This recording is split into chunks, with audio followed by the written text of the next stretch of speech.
Hello, Internet, and welcome to a random Thursday night one-shot that I decided to run for no reason. I am your space pirate captain, Savvy. Is that the title in this game? It is now. There is not one. I think it's just Game Master. And guess what? We're doing another one-page RPG one-shot. This is a space RPG by Grant Howlett called Beautiful Space Pirates in the Galaxy's Most Dangerous Funeral. That is the name of the game. And yeah, we're gonna do this thing. We've never played this game before, and so we're gonna try, I guess. It's gonna be really fun. Announcements. I don't have any. Do you guys have any? Nope. We play a lot of games here on this here channel, so check out our schedule because we play D&D, we play Monster of the Week, we play Dungeon World, we play Cypher System, we play lots of stuff. Play video games, and we stream and podcast a lot of them. So check out our schedule. It's on our Twitter, it's here on our Twitch, it's also in our Discord, which you can join and talk to us about whatever space shenanigans are about to happen. But yeah, let's get into this because you guys need to make your characters. So, like I said before, this is a game called Beautiful Space Pirates in the Galaxy's Most Dangerous Funeral. This is a one-page RPG created by Grant Howlett of such fame as Honey Heist, which I have run on this channel, and The Witch is Dead, which I've run on this channel, and Sexy Battle Wizards, and lots of other games. So real quick, we're gonna make some characters. So the first thing you have to do to become a beautiful space pirate is you have to pick a fabulous name. I made a name. What's your name? My name is Lafayette Bones. Okay. It's the most piratey name I could think of. It's super piratey and not at all spacey, so you are gonna have to do something spacey. Okay, how about Lafayette Laser Bones? That's even better. Starting off strong. All right. It's a hyphenated name. That was a child of divorce. So in the Galaxy's Most Dangerous Funeral, the part of Lafayette Laserbones will be played by Sean, who you can find on Twitter at the Kraken King. Please tweet him about his pirate name. Oh no! I just realized you can make anything spacey if you just add laser. Add laser? Yeah, probably. Let's get Morgan a pirate name, a space pirate name. What do you think? I knew this was coming, but All right, I let's see. did not prepare. What you got in that generator? Anything good? Yeah, we got a generator going. Do you want this? Unfortunately, this generator follows the gender binary. Male names or female pirate names? Let's go with the female pirate. All right. There's Camilla. Also a vampire. Yep. Aurora. Space vampire pirate. Layla Perry. Man, I was trying really hard to come up with like an Aurora Borealis Yeah. joke, but I couldn't fit laser into there. These so. also. Oh, I should give like the full names here. It's like Adela Vixen Prince or Melvina Crafty Home. Oh yeah, okay, well let's It's like Martha Stewart. Wait, let's think about what Her kind of alter ego. Let's see. What Martha kind of Stewart. space pirate do you want to be? Do you want to be like, well, a crafty pirate, I guess? Are you like, I mean, I did joke about it earlier, but now I kind of want to do it. Can I just be champ? yeah, you could be champ. You could just be champ. Okay, champion goes by champ for short. Okay. How do I make that more fabulous though? Did Champ have a surname last time, or No, they just so at some point they picked up a name or a nickname? picked up a good. Okay, so it's got to be like one of those. Famous pirates. Let's see. Oh gosh. Diamond Blaster. Ooh, blaster.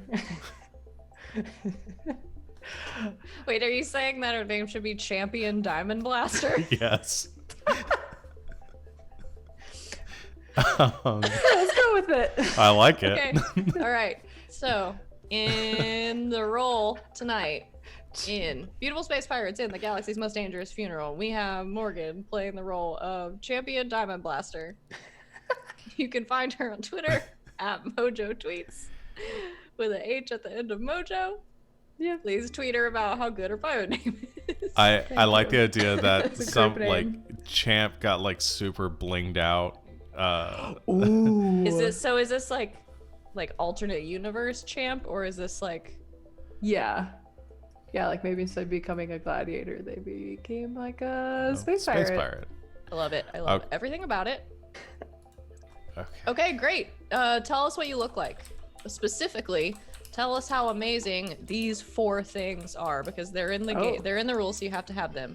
Your coat, your hair, your laser flintlock, and your vibro saber, which I think is a sword, That's and not something else. it's either that or it's a Well, it's a sword. adult entertainment device. It's a sword. We're going with sword. Okay, your wait. sword, your gun, your coat, and your hair, because you have to have Vibro those. saber. That's what God, it says. that's Hey, Grant. Hey, when you write these Hey, games, Grant. can you read some of your words out loud, bro? um Just kidding. It's funny and I love you. oh, man. That's. So, yeah. What do you look like? Oh, the other thing is, are you an alien? That's cool, too. That's You cool. don't have to be a human. You can be an alien. Are robots an alien? I guess it depends on your definition of alien. Were you a Oh, are robot we built all by aliens? humans? Or are we dancer? Dancing robot. You could be if you were a robot that was built by an alien race. That's true. You would be an alien. Up to you. It's exactly like a human. It's just a robot that looks like a weird human. Are What we they robots? think a human looks like? Are we alien? Are we human? Are we dancer? Okay. So yeah. What coats, vibro sabers, laser flintlocks, and hair. Also, are you an alien? That's cool. I think what I'm going with for Lafayette Laserbones is Dang, my name is good. I can't believe you've done this to me. Now I have to call you by your full name the whole time. Okay. yeah. We're wasting daylight. I Tell demand us that you what call me by Lafayette- full name. I'm What just is- putting fancy AF for pretty much everything. Okay. Like Oh, big. okay. I think their coat is yellow with like red God. trim, like a really vibrant like neon yellow. With Okay. a red trim, like a crimson red trim that runs around it. They have their gun. So you look like Ronald McDonald. yeah. All right, I'm changing a love couple. it. I'm changing a couple of things. You sure? You sure you don't want to stick with that? Can I go Lafayette and Mick Laserbones? Lafayette Ronald McLaserbones. I'm changing a few man. things. Okay, yep. Oh no, Sean, I don't want to take away from your comedy, but Chad is saying that your My transcriber. your captions are, I think it probably gave up. and my captions just called Chad, which is what I'm calling you all from now on. Hey Chad. Hey, Chad. They should What's up, be. Chad? They should be starting up again. Okay, Alright, there we go. Let's get those words back on the screen. Yeah, sorry about that. Yeah, so Lafayette Ronald McLaserbones. Oh no. No, I'm taking away Ronald. I'm just going Lafayette McLaserbones. McLaserbones. Okay. Yeah. Yeah, so yellow, neon yellow jacket, red trim running around it, golden buttons, big yellow hat, like Barbosa like size. Reverse Carmen San Diego. Yeah. Again, Stuff is yellow. yeah. They have flowing red hair. It's like curled and falls in trusses, tussles. I can't think of the right word. Tresses. Tresses. That's the word I'm looking for. On their shoulders. They also have a golden revolver. The space laser revolver. It's a laser flintlock. Yeah. Yeah. Yeah. It can't be a revolver. It has to be a No, flintlock. it can be a revolver. Okay. I just when I say laser flintlock, because that's what's in the thing. Yes, and then they wear a lot of makeup too, like very like powdered face and a very yeah. Vibro saber. It's a big French fry. Do you remember earlier when I told matchstick you fries or steak cut fries? crinkle cut? Crinkle cut.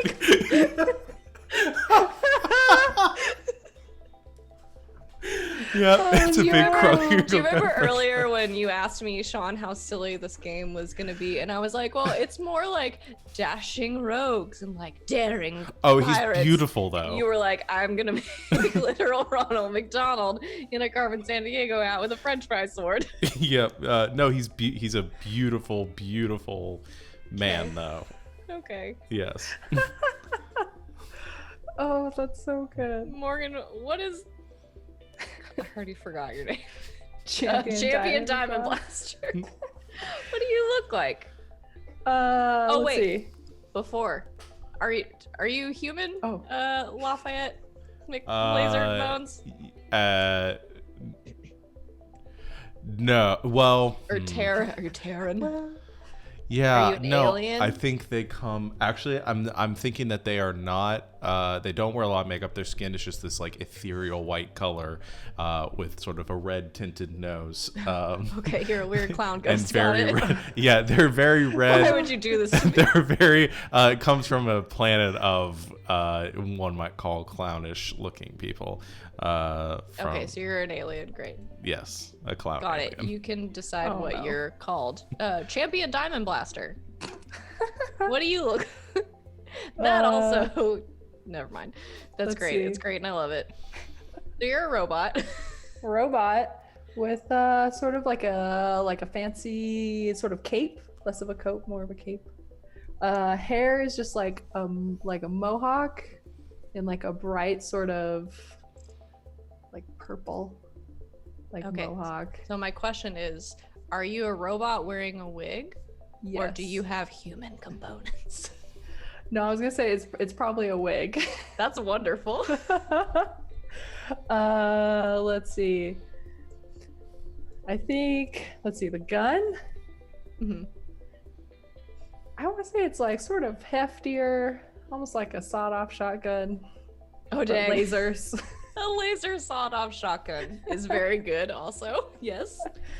And just a big old,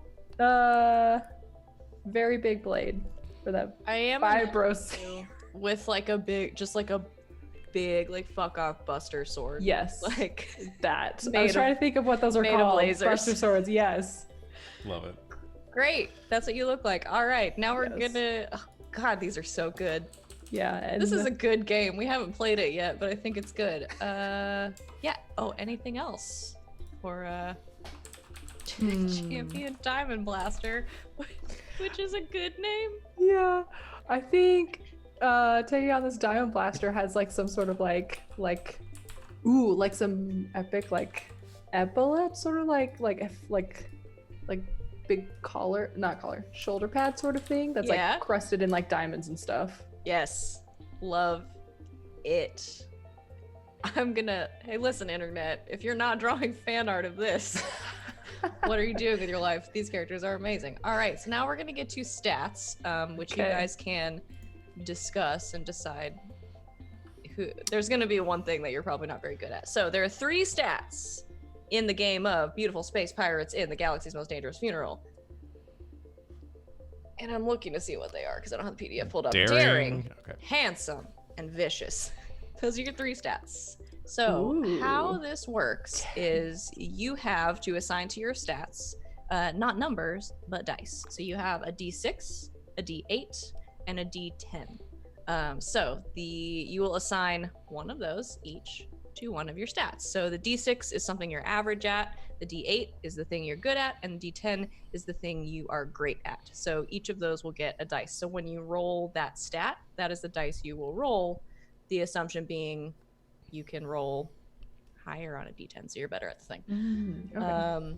So daring is for running, jumping, climbing, steering, etc. Handsome is for charming, impressing, or lying to people, and vicious is for inflicting pain, threatening people, breaking things, etc. So all charm and manipulation will fall under handsome, except for threatening or intimidating people. That will fall under vicious. But yeah, Okay. so you guys can decide Okay. what you think your pirates are average, good, and great at, and assign those dice. And you should have spots in your handouts to just note down which dice goes with which stat. Okay. Now, Morgan, are you gonna go with like OG champ and make them like super like?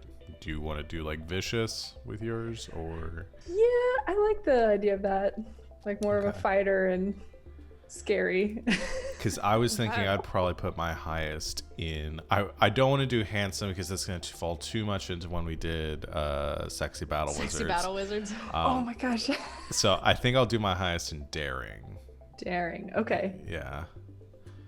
So you'll put a D10 in daring. Morgan, you'll put a D10 in vicious. Okay.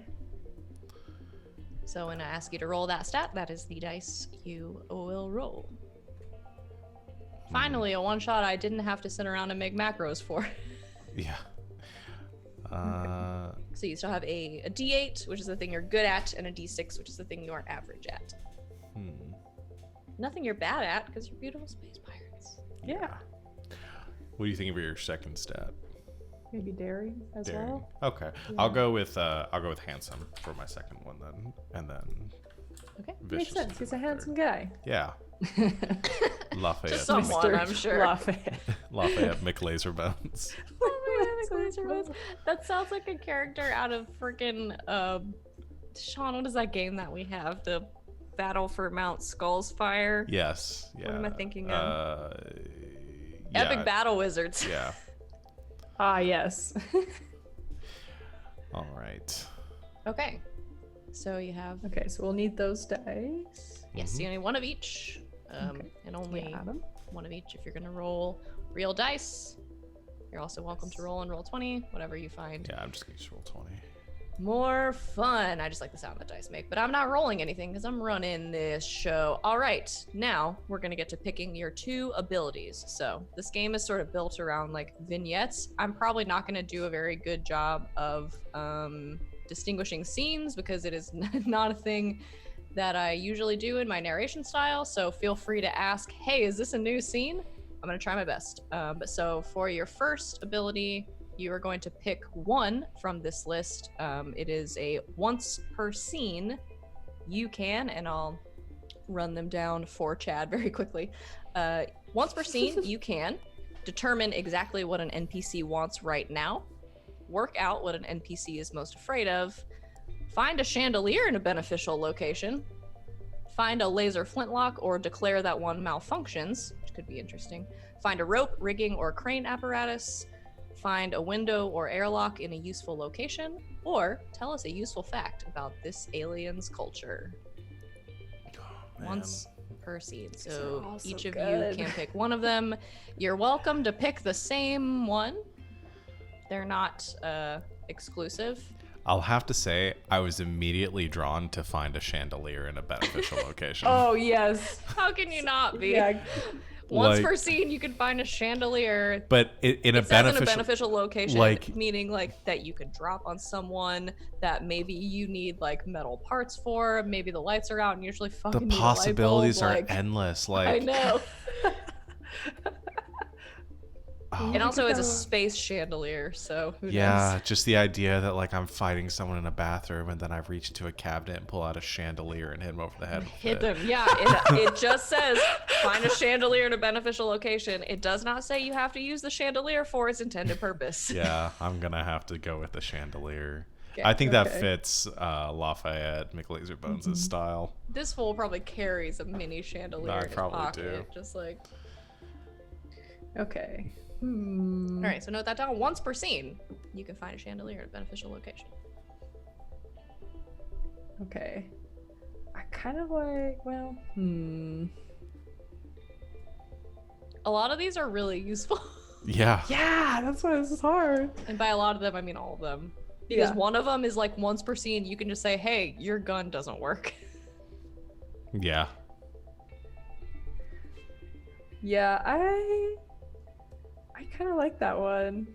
Because then you can also find more guns. Yeah. Fine. So once What's wrong per with scene, having more guns? you can find a laser full Ours need lots of guns, right? or declare that one malfunctions. Because yeah, if something bad happens to you, something could happen to your guns. So you could have more guns. Okay, I'm gonna do that one. And I like that it's just you find one. Here it is. All right. So chandeliers and guns is what I'm going to call the fan fiction I write about this later. All right. Nobody thought that joke was funny, so we're gonna go to step 5. So these are your special abilities. These are things you can do once per session. So you'll both pick one of these. Once per session, you can declare an NPC is madly in love with you. Recruit a space ghost with neo-spiritualism rituals, whatever that means. Trigger a Mexican standoff in your favor. Find a party happening nearby. You're invited. Find a friendly NPC in a useful position, so probably holding a chandelier. Find an unattended vessel just when you need one, so just a literal spaceship move once per game, and then channel your sorceress ancestry into a star spell. That one takes a real left turn. I said this before we started. Sorceress ancestries and star spells not mentioned again in any of the rules. Yeah. I'll let Morgan, you choose first this time since I chose first last time. Okay. I mean, sticking with the fighter thing, kind of want to trigger them Mexican standoffs. I like that. It's very good. All right. So once per session, you can trigger a standoff in your favor. Whatever that means. Wah, wah, wah. Again, if I'm looking for things If you pick star spells, I swear to God. as much as I want to see that in person, I don't know if that really fits. I don't know. Actually, the more I think about it, maybe that does fit perfectly. I was gonna go with find an unattended vessel just when you need one, because that feels... I was so ready for you to declare an NPC is madly in love with you. No. Same. No, man, they're all so good. It's a once per session thing. Yeah. Yeah, I'm gonna have to go channel your sorcerer's ancestry into a star spell. Okay, great. Just because I want to see that happen. Just Okay, once. great. I don't know what that means, so have fun. Sure. All right. Great. So you have some sort of sorceress ancestry, and champion master of the battlefield can once per session put themselves in a standoff that is in their favor, and I'll probably let you tell me how.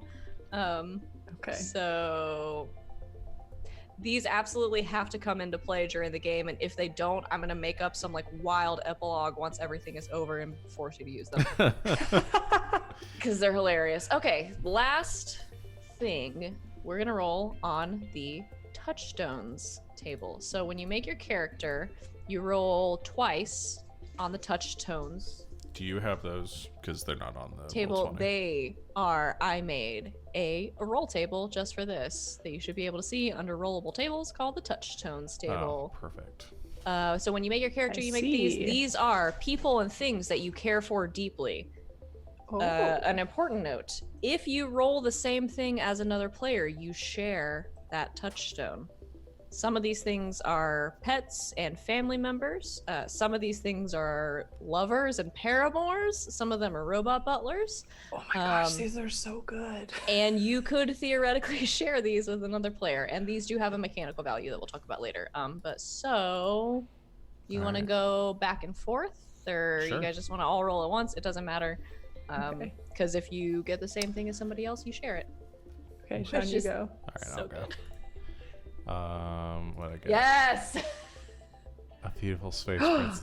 Okay. Okay, so Sean has rolled Saratio Kingson, a beautiful space prince with literal emerald eyes. It doesn't really let you copy and paste from Ooh. there. You can, yeah, I was gonna say you can drag it, but it's like a sentence. You can type it. Okay. All right. Gonna roll. Yes, Morgan has rolled my other favorite one. Sinestro Deathwine, reformed ? Supervillain, and excellent kisser. Well then. Okay. Let's see. Yep. These All right. names are ridiculous. Sean's second one is Giselle Fleur-de-Lis, Oh, rampant that's space why you wizard. say that. Okay. It's like fleur-de-lis, Yeah. but a joke. Yeah, rampant space wizard. Again, I don't know what that means, but apparently that's where you learn star spells. Hey. All right, and one more. Okay, and we have a shared touchstone because Morgan has rolled Horatio Kingston, a beautiful space prince with literal emerald eyes. So, how do the two of you know this beautiful space prince with literal emerald eyes? Do you want to think about it? Can we decide wanna- in play? Yes, do you want to wait until in play Ooh, to pull okay. this out? So, I can't believe you just got 3 NPCs and nothing else.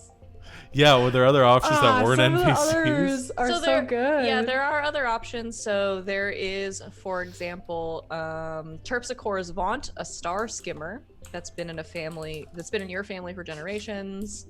There's I like a hat 6. so beautiful it was for a time the de ruler of the moon. But it's a hat. There's a lot of stuff. Talking horse. Yeah, talking crystal horse. There is an orbital pleasure satellite stolen from the bad-tempered king of Jupiter. I don't know what that could possibly be for.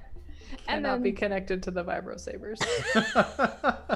They're the vibrosaber manufacturer.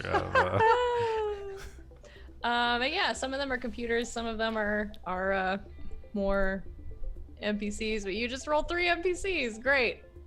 Wonderful. That's amazing. So yeah, you both have a history, and to be clear, like touchstones are like core to you. Like they are so important. You care for them deeply. Oh man. They are like very important to your life. So in the case of Horatio Kingston, the beautiful space prince with literal emerald eyes, you will have to be okay, I guess, with the other person bringing it up, but you could talk about it in game. Now you have your characters. Anything else you guys want to? There's a space on here for peril?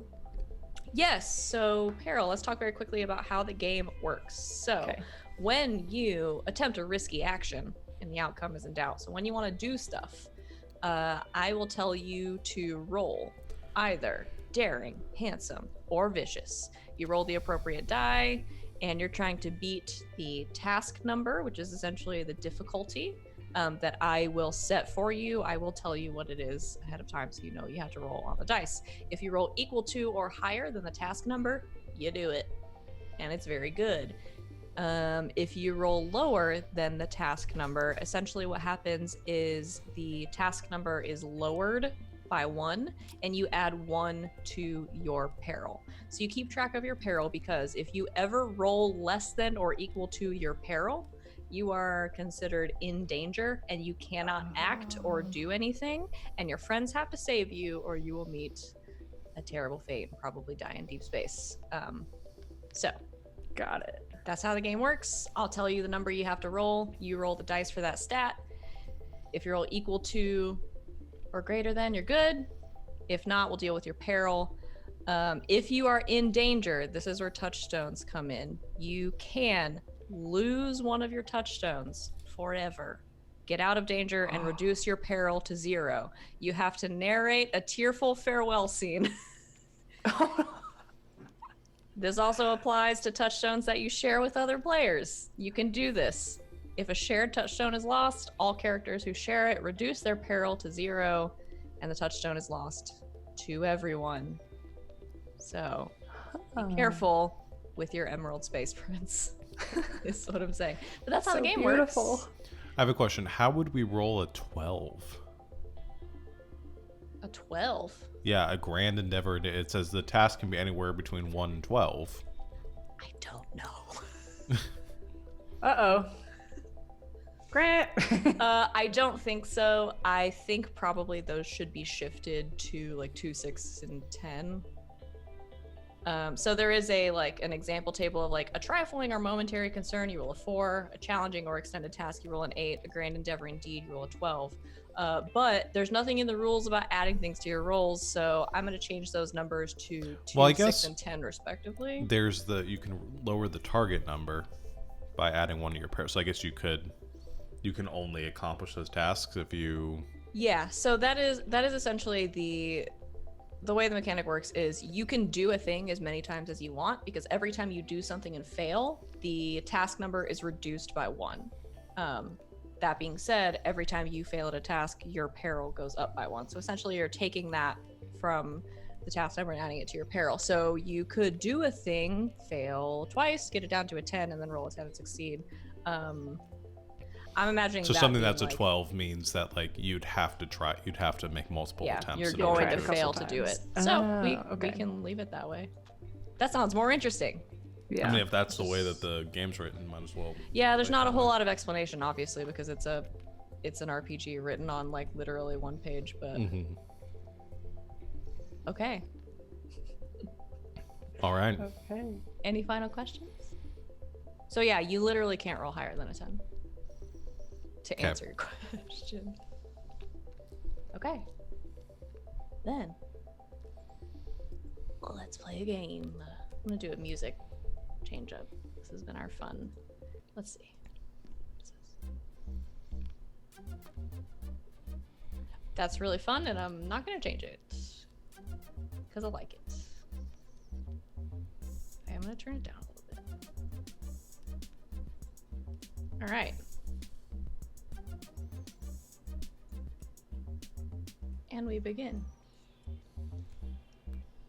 Beautiful space pirates in the galaxy's most dangerous funeral. We open with a shot of the stars against the inky black nothingness of deep space. Silence. Stillness.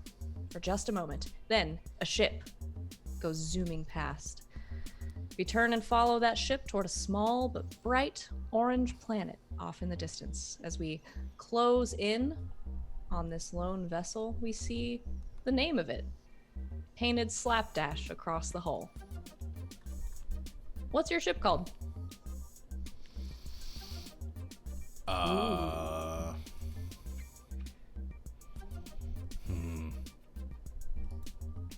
I'm scrolling through some name generators here. Fudgy is one that came up. No. There was also not- Black Sparrow. That was good.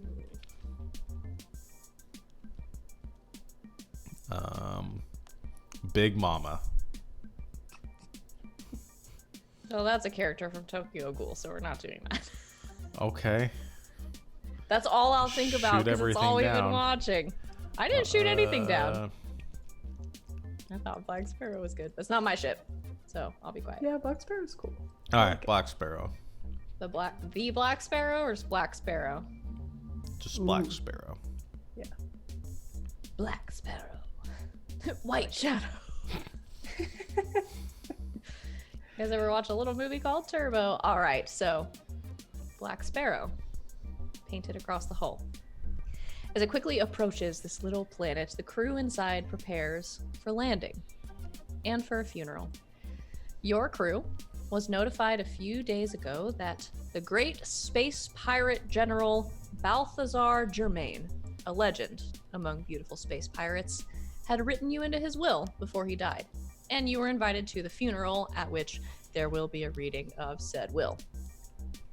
The ship lands on this dusty, loud planet, and the two of you step out into the sand, and together make your way to Germain's final party. Can we assume that whole scene of us getting off the ship is in slow motion? Yeah, it was in slow motion and very dramatic. If there's anything you would like to narrate yourselves doing in between getting off the ship and going to this funeral, now is the time. No, just a lot of slow motion walking. Okay, it's Yeah. just slow motion walking. It's Very good. epic. Very beautiful. Like if this was a movie, the first hour and a half of the movie is just us walking from the ship to the funeral in slow motion. Great. All right, so you show up at this funeral on. Pull this up. The small planet Pirate Haven and neutral ground for all beautiful space pirates, Tortuga 753 is the planet's designation. And yeah, you make your way toward the estate of Great Space Pirate General Balthazar Germain, a large, beautiful sort of manor that looks out of place on this dusty, dirty, full of pirates planet. You enter, and the scene inside is more of a party, I think, than what at least we here in the United States would think of for a funeral. And as you enter, there is music playing and holographic projections kind of on the walls of different portraits of the General Balthazar Germain. And as you enter, it seems like the festivities proper are just getting started, and a tall, red-haired man, sort of slender, in a very fancy navy coat and breeches and slippers, sort of makes his way up onto what looks to be a stage that they've set up in this like main room of the estate and sort of the grand hall.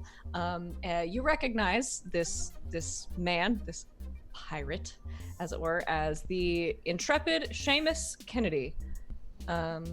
He is a very well-known, beautiful space pirate. He is the captain of the Seamus, and his entire crew is populated only by people named Seamus. Seems terribly inefficient. But he's a very good pirate. This was given to me on Twitter by one and only G Master. Thanks, G. Thank you, G. A few of the pirates came from Twitter, and they might show up in this game. But yes, the intrepid Seamus Kennedy, captain of the Seamus, and the crew of Seamus's. Shamai, and the crew of the Shamai that's what they're called now, makes his way onto the stage, and sort of straightens his jacket and stands up, very, very tall and ginger, and he sort of claps his hands to get. No, he takes a knife, like a butter knife, to a glass of champagne, and ding ding ding ding ding, and tries to get everyone's attention. Except it's a laser butter knife, and it just cuts straight to the glass. He just sort of looks at it and says, "Oh dear, Smithers, another glass of champagne, please." And Smithers, the once manservant of Great Space Pirate General Captain Balthazar Germain, brings him another glass of champagne, and he sort of gets the attention of the room and calls out to everyone. "We are gathered here today to celebrate the life of the Great Space Pirate General Balthazar Germain, a legend among us, the beautiful space pirates.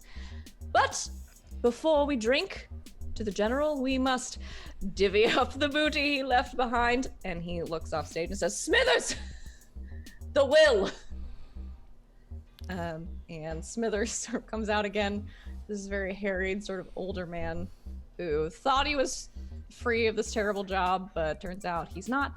And he hands the intrepid Seamus Kennedy a small, just a couple inches across, metal, shiny chrome space device of some kind. And the intrepid Seamus Kennedy sets the device on the sort of front edge of the stage and presses a button. And out of this small box is produced a life-sized hologram of Jermaine himself, who you all probably have not seen in a long while. And he speaks. If you're watching this, I'm dead. But what's more, the truth will be revealed today. I was murdered! Gasps throughout the crowd. Including from you guys, I guess. Probably didn't know he was murdered. By the pirate warlord, Zen. They've had it out for me for decades, so I programmed this message to be sent out only if I did not enter the correct command to stop it every 24 hours. And so, my beautiful space pirates, I have a challenge for you. I don't know why he turned into Sean Connery halfway through that. I don't know, but I love it.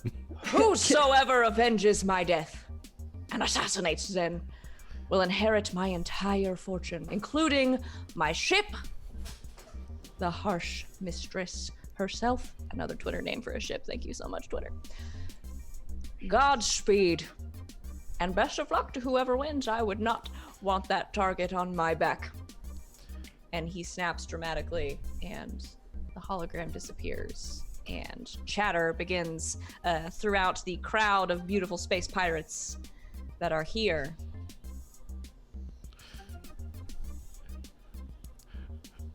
Well, I say if we're going to go get the, if we're going to try to get this treasure, we better start moving now. Yeah, I mean, we could use it at a new ship.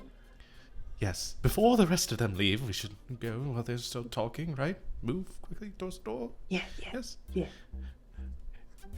See, Sneak, this is the sneak. first scene I grab a chandelier and I swing towards the door. Okay. I thought we were going quietly. This is quiet for me, darling. Shakes her head and just walks out. Okay.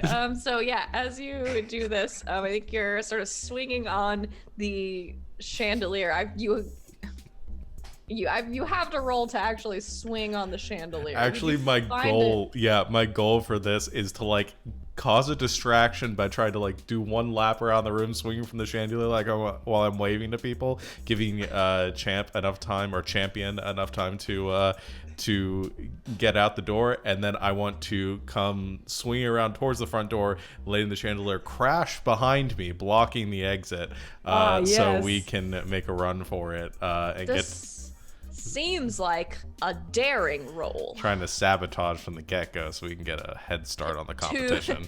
To run, jump, steer, climb, etc. I think you're doing all of those things. So All right. roll whatever your daring dice is. Okay. What'd you get? That's a 1. Oh boy. I assume Okay, the well- difficulty was more than a 1. Yeah, it was more than a 1. I was gonna tell you what it was, and it doesn't feel like it matters. At this point, it was gonna be kind of high to do all of those things. So yeah, you find this chandelier in a beneficial location, and you sort of take off running, kind of grabbing onto it, and you start to swing in a circle around the room, but you've misjudged your momentum and got like way too hard of a running start, and so you're just like the shaky what is that ride at the carnival that like spins you around really fast? You're on a very scary swing ride right now, essentially, and if you let go, you are going to go like missile like careening into one of the walls. So you do, because you failed to roll, put 1 point in your peril. Yes.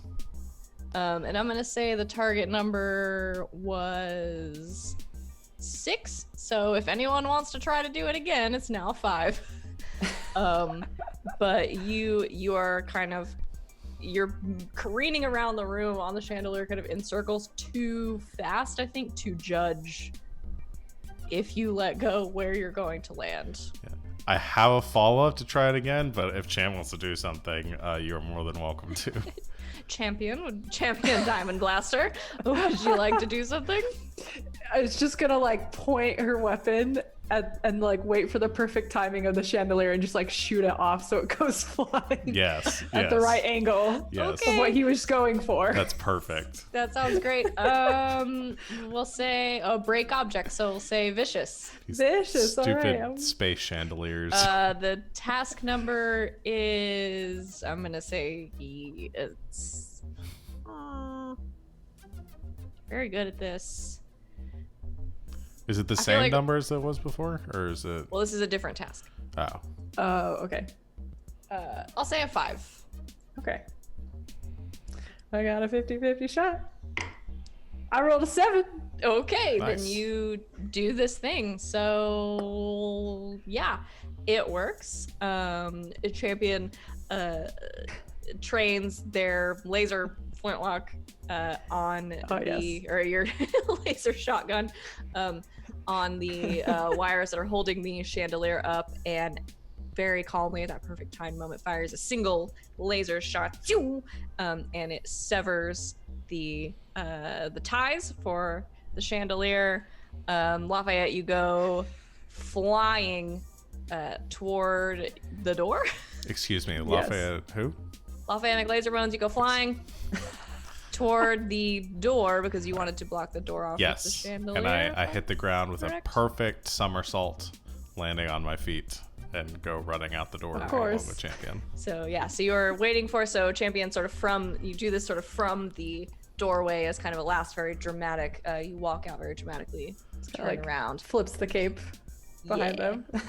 them. and the two of you go. Yeah, running out as the I land, door. exactly how I planned it. Right, exactly. lucky Suck you got it, me. douche nozzles. And the two of you go running out the door. I assume back toward Black Sparrow Yes. to take off. And boy, there's some funny stuff in your touchstones that I am just gonna leave to you guys to bring up, because if not, I'll do it right away. Yeah, so you take off toward your ship. When you arrive, unless there's anything you would like to do other than run between then and now.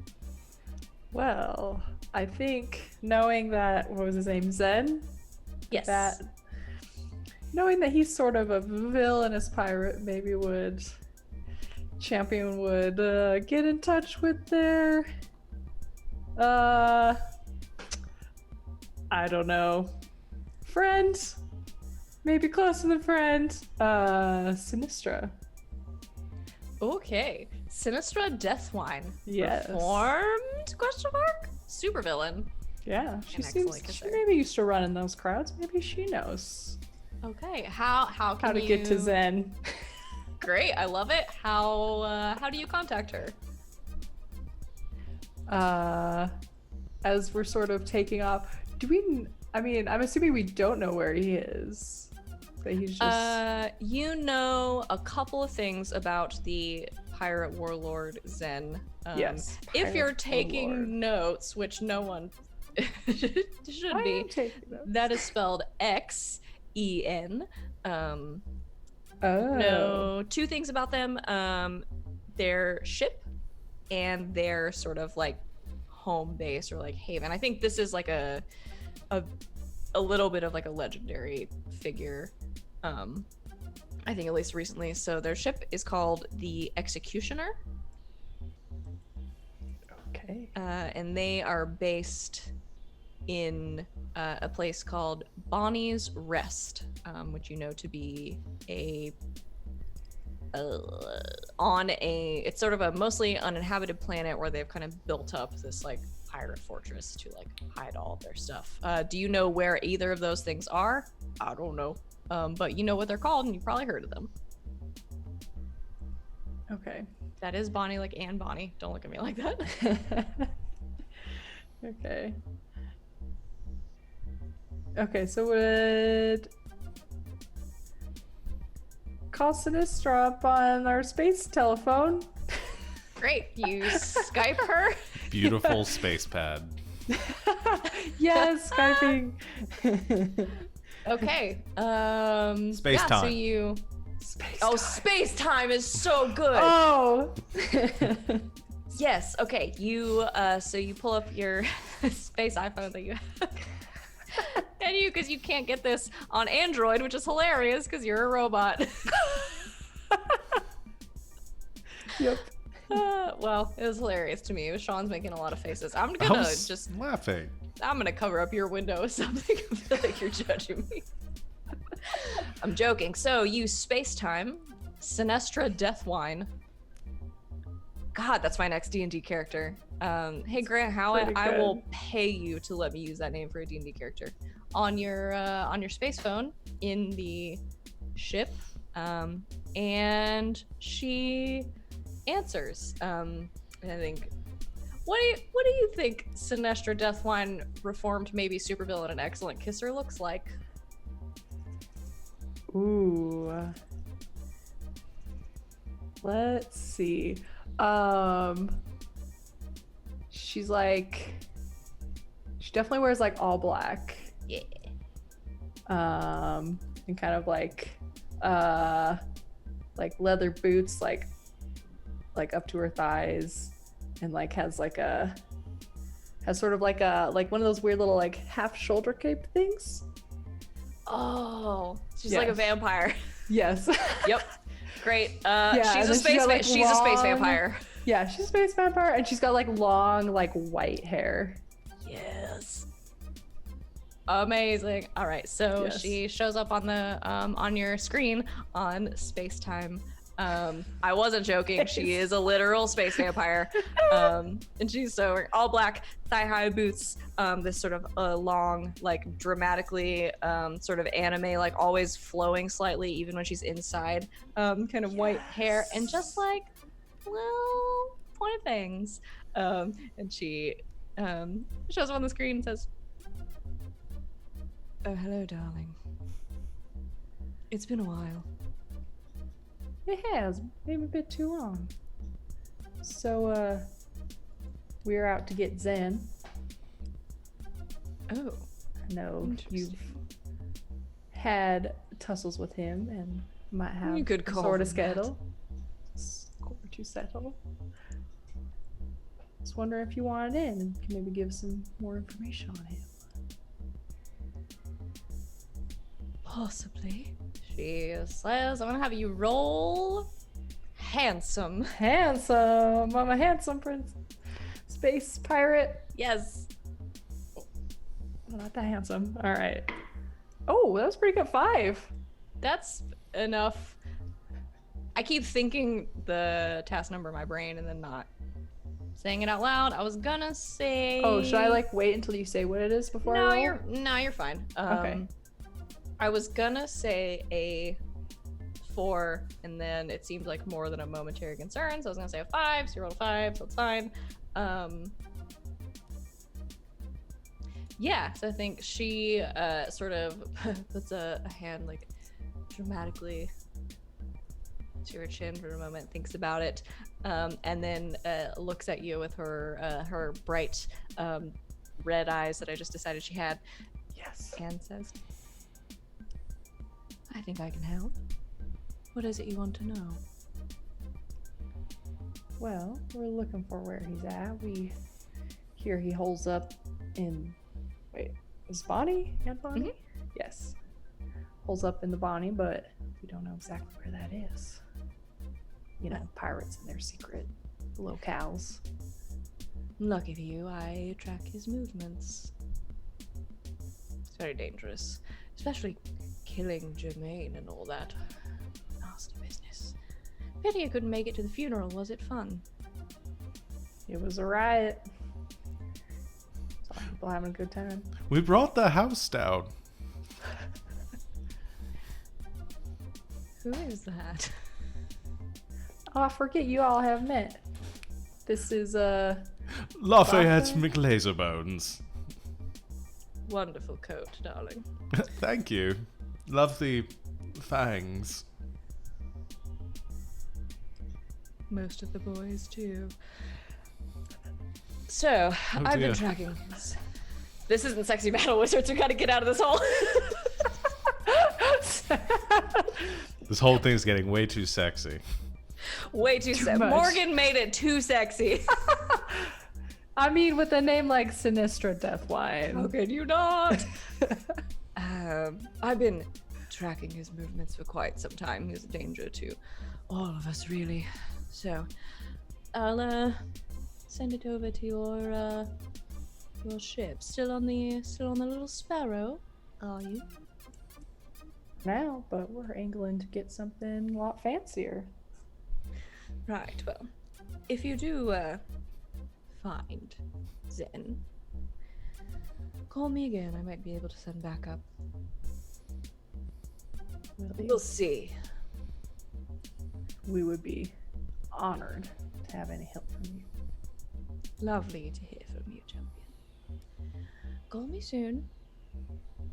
Will do. She hangs up. I think she liked you, Lafayette.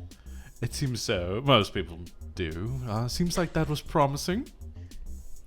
Yeah. I mean, Good. I didn't know where to start otherwise.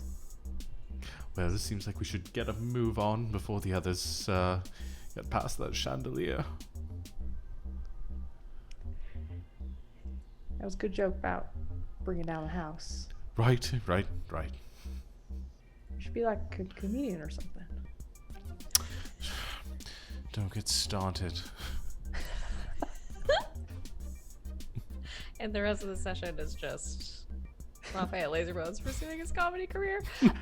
So you get after a moment a. You might be a beautiful space pirate if. Oh God! Here we go. The Laser Caller Comedy Tour. You get a ping on the dashboard. I don't know what your spaceship has.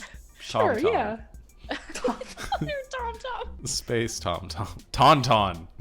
Tauntaun. Okay, you get a little ping on your Tauntaun navigation Cute. system, and it's got some coordinates that it is like plugging into your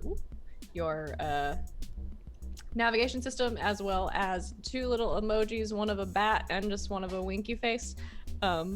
And because emojis are still a thing in space, I guess. I don't know course. what year it is or what in general society looks like, but they have emojis. I'm sure 2008. there's millions. It's 2008, a Space Pirate Odyssey. And Oh boy. yeah, and so you up on the Tauntaun, I can't believe this is happening. There are a few little pings. There is one noting where Bonnie's Rest is, Bonnie's where Rest, that that's sort of what it is. fortress is. We could call it the Bonnie. I really liked it. Okay. So that I think is like slang for it, 'cause it's very good. Labane. And then I think there is like a general I don't think it just like pings you like, hey, here's where this fool is, but I think there is sort of a tracing of like his Zen's last few sightings that people have had of him, or something like that, and a general like triangulation of the area. I don't know what you would call it in space, but the general area where he might be. Quadrant. Sure. Sounds spacey. Yeah, sounds spacey. Sector. Ooh. Sector is even good. better. Let's do sector. Yeah. So yeah, the general sector where you might be able to find this pirate warlord Zen. You know, I was thinking we may be able to use one of our mutual friends to get into this base. You talking about? Well, of course, Lord Kingston. You remember from the That's your Royal Space Highness to you. He's a prince.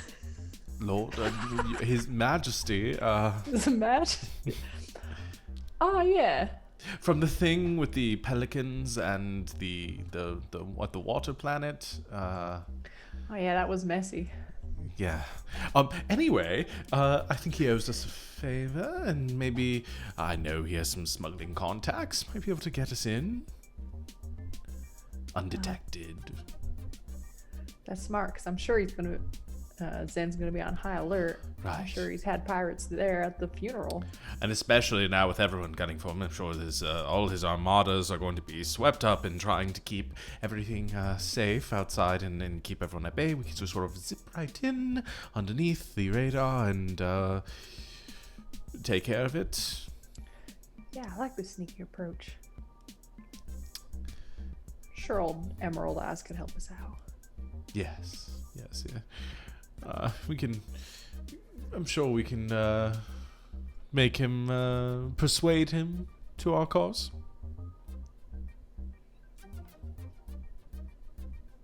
I mean, you were the one who saved him from falling off that cliff, so I'm sure. Yes.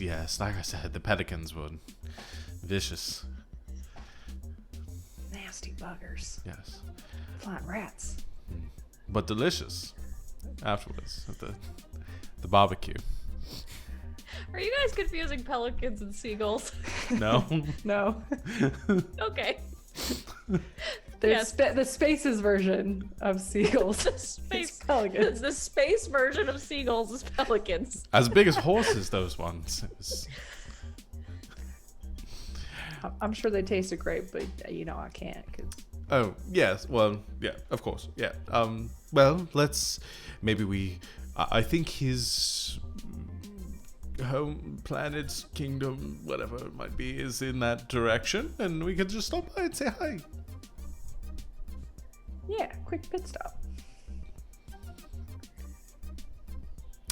Onward! You set the tauntaun to lock. God, I that's don't my know. best joke so That far. was so funny, Sean. Tauntaun. That was so funny. That's gotta be a thing. Somebody has thought of that before. There's It doesn't no matter. way. You thought of it now organically. It was beautiful. All of your jokes, both of you, so far, have been amazing. I'm gonna call that scene. I Okay. fly around As on a you chandelier set- really quickly. No, you already did. Oh, no, wait, what is that can the I- end of the scene I'm with the saying chandelier? and scene. Okay. I'll make them shorter next time. But yeah, you set the tauntaun to lock on to the home planet of Horatio Kingston, beautiful space prince. With Horatio King. But you kept saying Kingston like Sean Kingston, which is really Yeah. different. As you set the tauntaun to take you to his beautiful Emerald City, to the Emerald City, and we fade out. Is the planet called Oz? It is now. All right. And we fade to black, and the title card shows up on the screen. Beautiful space pirates in the galaxy's most dangerous funeral, and some 80s music plays because it's a lot like Guardians of the Galaxy. I'm now that we've made the Horatio Kane joke, I'm imagining that Horatio Kingston, it looks like Horatio Kane, but with He does. emerald eyes. That's why he wears sunglasses all the time, Yes. because he can't let people know he has emeralds for eyes. Morgan, I don't know if you've Yes. if you're in Yeah, no. CSI Miami. He's going, Morgan. Yeah. Have you seen I know CSI who Miami? Horatio Okay, is. just making sure. Yeah. We've made that joke so many times in Cyberscape that she That has is to true. at I this think point. we made too many CSI Miami jokes not Oh, to. I love that show. Okay, well, I don't know really what David Caruso sounds like, but About to find out. However, yeah, that's good. in my head, he sounds kind of like William Shatner for some reason. Well, I say jackpot. Gutterball. Good. All right. And is there anything, mini scene, vignette, is there anything you would like to do while traveling between here and Oz? Do we have a large crew, or is it just the two of us? You tell me. I was Your thinking- ship is small, I would Okay. say, and can be crewed by a small number of people.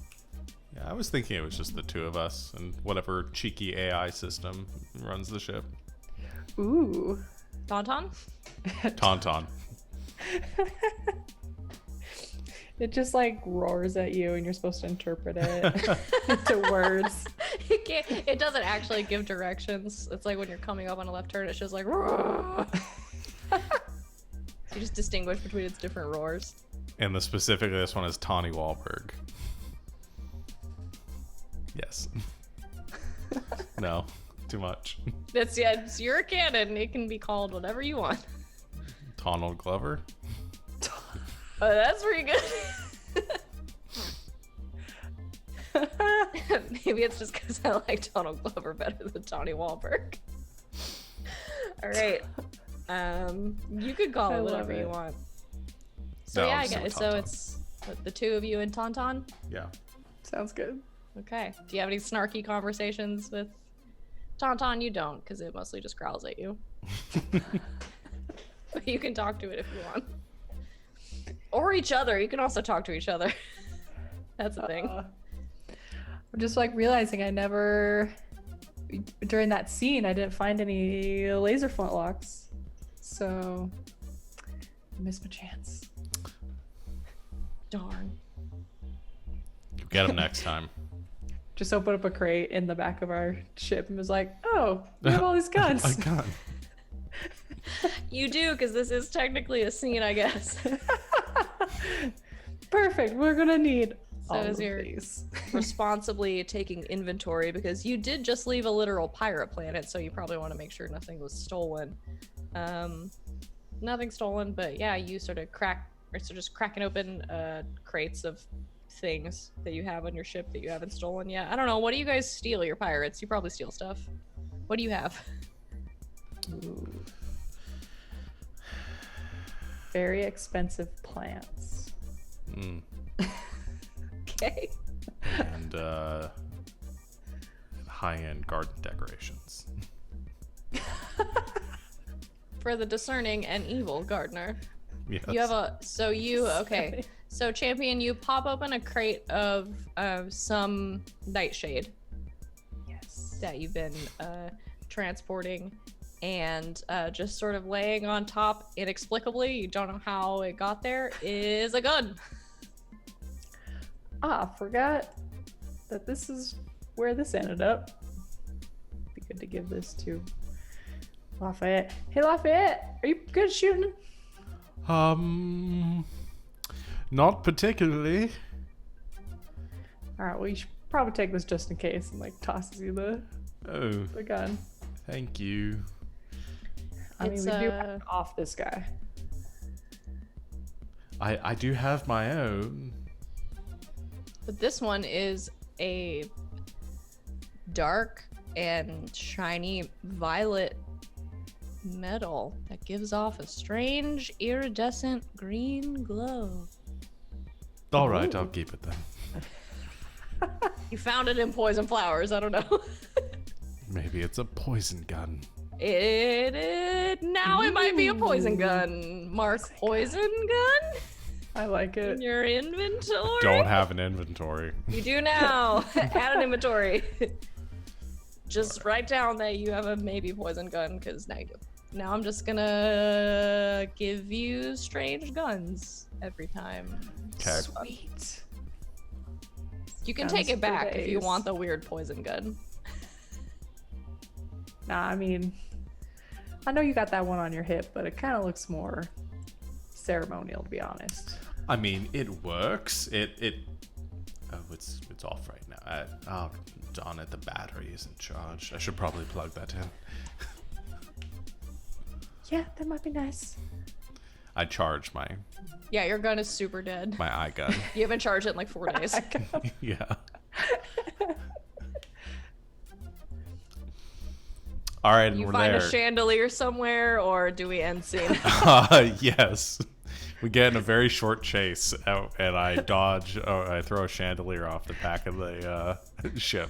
to Okay. take Okay. out the Well, ship yeah. behind Let's. us. Another pirate crew comes up on us. That's good. Yeah. Just a no name. You don't know who they are. You don't recognize their flag. Noobs. You pull a chandelier out of a closet and throw it at their ship, Eat it and at it just you eat a chandelier at them, and they It's a chandelier made of explode. dynamite. Yeah, it's made of dynamite, and they explode in a cloud of sparks that spells yeet across the sky. Perfect. Star wipe, we're in Oz. End scene. Oz, the green planet, the Emerald City at its center. You know this to be the home of one Soratio Kingson, a beautiful space prince with literal emerald eyes who you once saved from invading space pelicans and also from falling off a cliff. Yeah, there you go. If we play this game again, that's the adventure we're doing. You land on a planet much different from the one you were on before. Lush, rolling green hills covered in grass, beautiful plants. Everything is green and growing here. I'm gonna say that outside of the Emerald City, Oz is sort of a center of agriculture, and they grow a lot of things, and it's great. Heroin, you- probably, if we're going to Oz lore. Well, the poppies. Yeah. Yep, you land next to a field of poppy plants. And we should pick And up some supplies while we're here. on the left, and a field of marijuana on the right. This is the drug planet. Lush and green and beautiful, and everyone here is so happy. And you touch down. You have a very nice. Somebody who drives this. Who drives this ship? What kind of stat would driving be? I guess steering is daring. Steering is daring. Yeah. Okay, I guess I'll drive. Yeah. Roll to Roll to drive. park? Okay. No, just in general for driving. Okay. That's a 7. That's enough. Yeah, you drive great and you land great in the middle of all the drugs. Good job. I do a little like spin maneuver and I like strafe over I buzz the tower. Ah, yes. Okay. You buzz the tower and you land. And you step out onto this beautiful, lush, green agricultural planet. And in the distance, you see the tall, sparkling spires of the Emerald City. So should I switch out for the green one, or do I stick with this purple one? The purple one looks. There's too much green here already. You just sort of kind of blend in with the crowd at that point. True. I want to stand out, I guess. I don't know where my voice is going. It keeps getting deeper. It's the air here. It's different. It is that dank kush. I put on the happy music for the drug planet. Perfect. It I'm was a imagining joke at first, but now it's a thing. Bunch of happy farmers, just like all in unison, tending to the drugs. Whatever. Everyone here is great. They live very rich lives. No one has chronic pain here, and everyone's great. Yeah, you see the beautiful spires of the Emerald City in the distance. I tried to make it majestic, but it's just drugs. So, All right, let's just get through this as quickly as possible before they break into song. you don't like my music? No, I love the music. I'm just worried that the townsfolk are suddenly gonna break into. Do you have a song ready? Okay. Or do I? Tempting fate, my dude.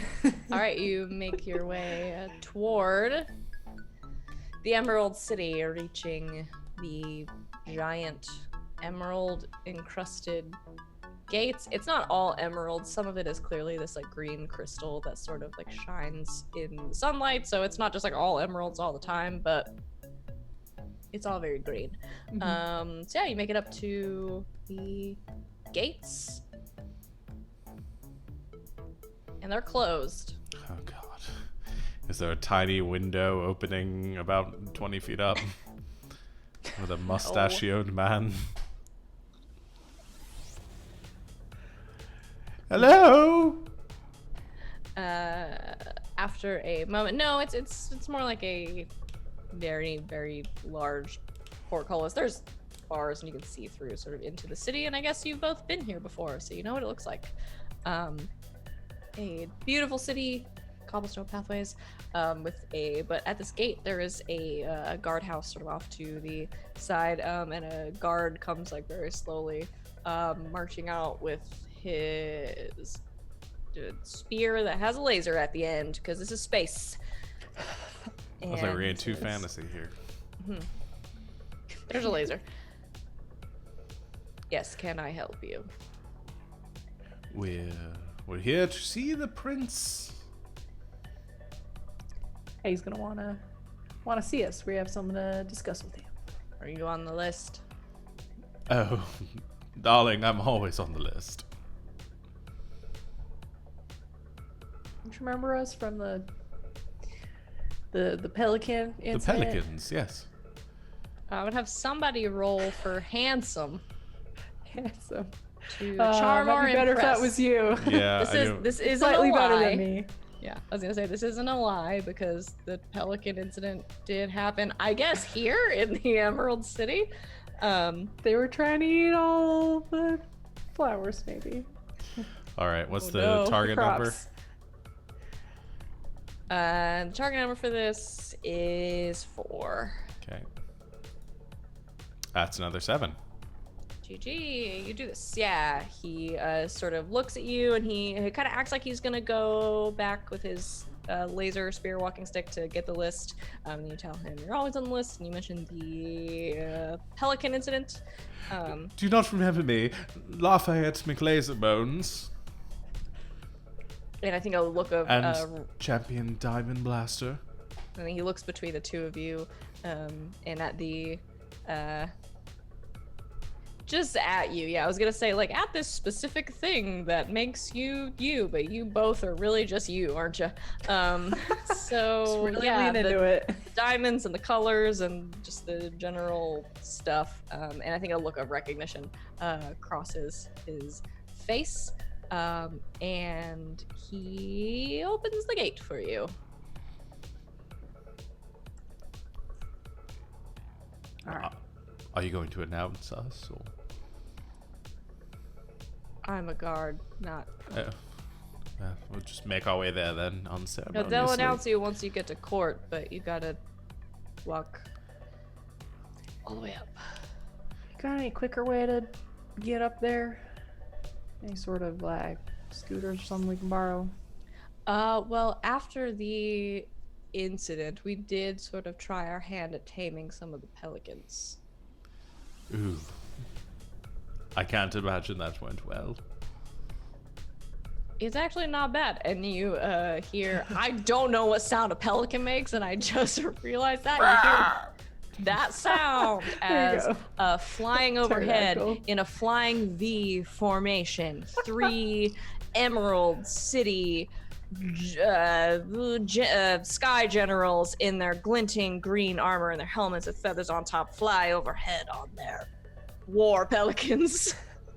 I draw my sword in reliving past trauma. It's crinkle it's cut okay. blade flashing in the sunlight. Oh my gosh, I forgot about that. Crinkle cut. So I can call down a pelican, or Oh, yes, pelican. All right, that would expedite things. yes. great. So you wait a few minutes, and much like the griffins in World of Warcraft, you are called a giant horse-sized, because you said they were pelican, with a saddle on the back made of leather dyed green. 2 pelicans. You can each have one, because you're legends here in this here town because of a good roll. I only ride side saddle. The more you talk, the more you sound like Pegasus. Oh, yeah, that's what I'm leaning into now. Yugi boy. Here goes. Yugi boy. And Oh, boy. you mount your pelicans. I'm so glad I didn't prepare literally anything for this game. And you fly off toward the spires of the Emerald Palace, of the something other than Emerald, the Viridian Palace. That sounds like a Pokemon thing, but here we are. Here we are. I like it. toward the Viridian Palace, and you sort of land outside the just outside the walls. There is a pelican wrangler who wrangles the pelicans, ties them off to the stakes outside their pelican stable, which is more like a big aviary. I guess there are aviaries all throughout the city now. God, this fiction we're creating is very good. Yeah, you're outside the outer walls of the Viridian Palace. That was pretty fun. I like those things. I don't trust them. Not after the thing with the hat. Your pelican sort of is like nibbling at the edge of your coat a little bit. Off, Affectionately, but you probably Shoot. hate it. Yeah, that was a pretty good hat. I know. And it just... The things it did to that hat. I could never wear it again.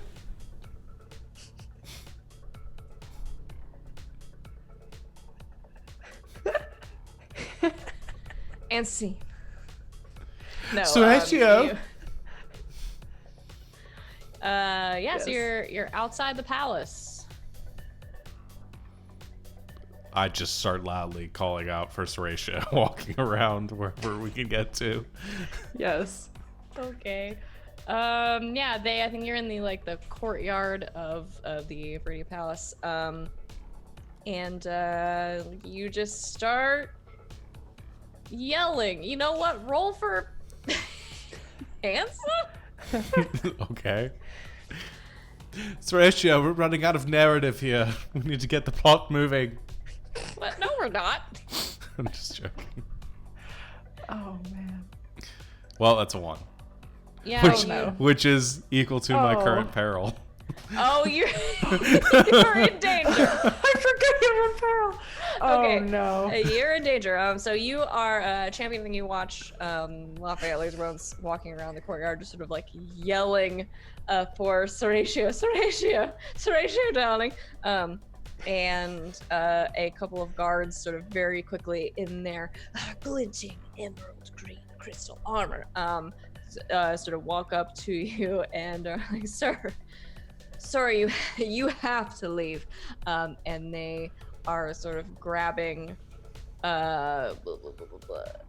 you and sort of dragging you, Lafayette Laserbones, off the prince's property and into the guardhouse where they have a holding cell.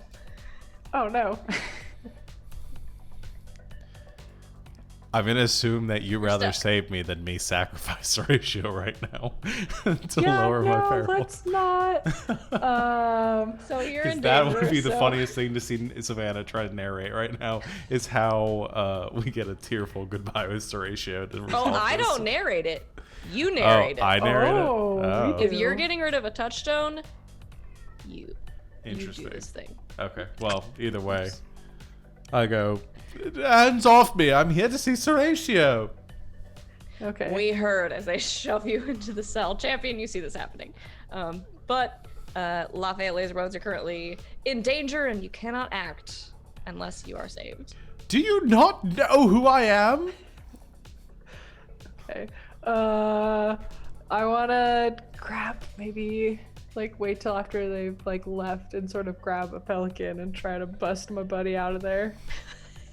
You want to steal a pelican?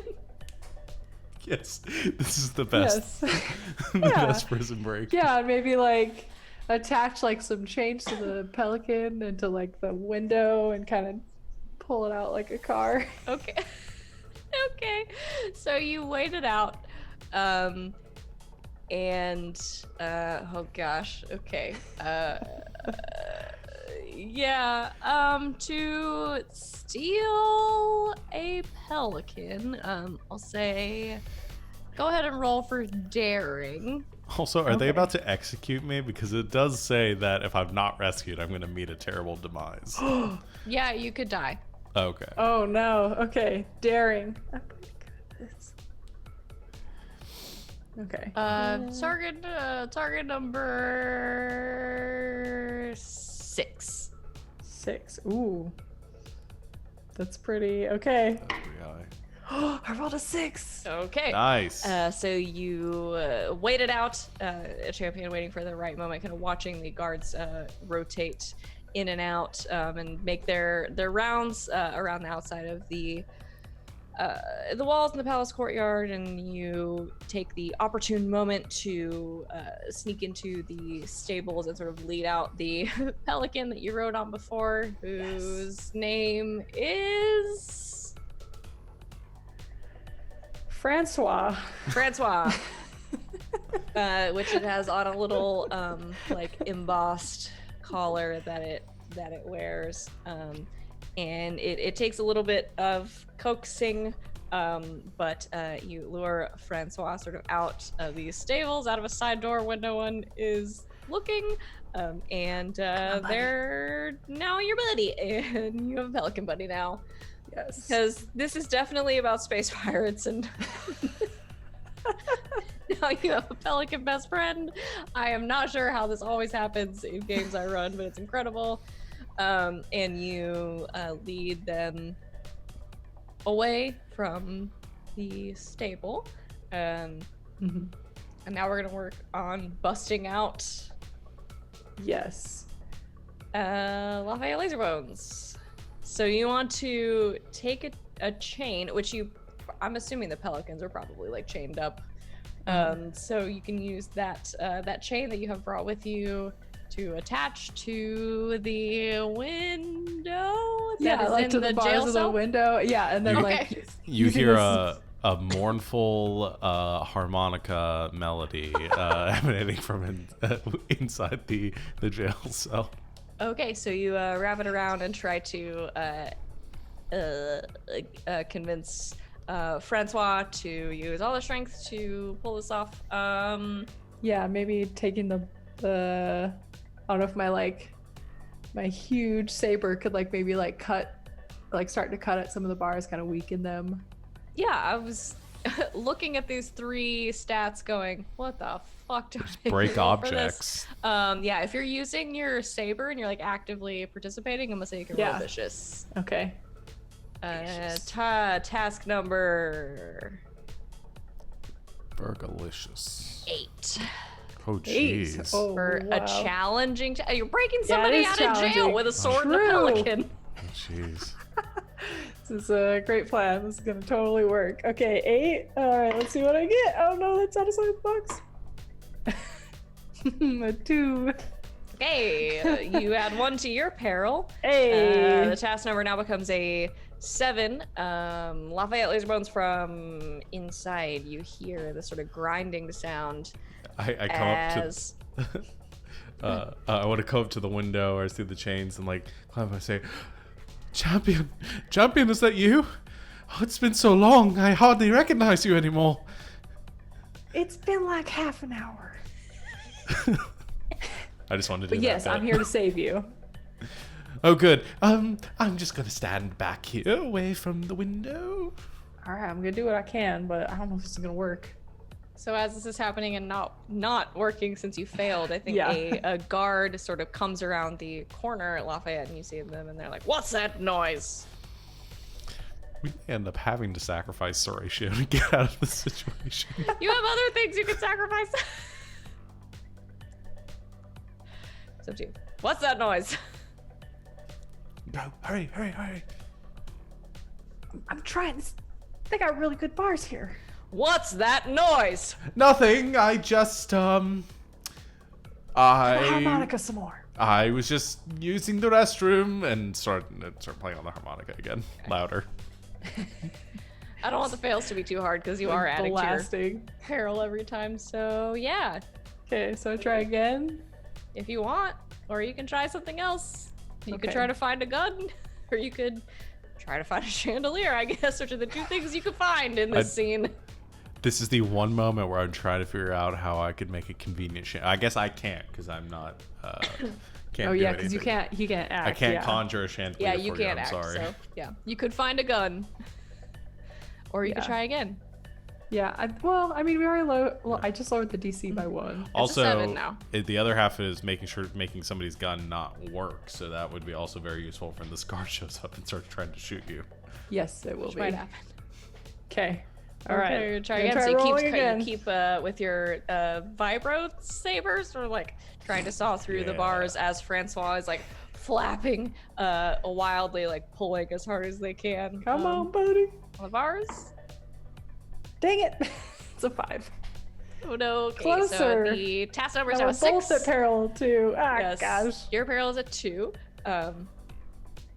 And I think there is this cracking sound as the chains are like grinding against the bars, and they are starting to break. But I think the guard sort of comes back around the corner and is like very suspicious at this point, and it's like, I know I heard something. Oh, I stubbed my toe. I'm so, ow, that hurts so bad. There's so many corners here.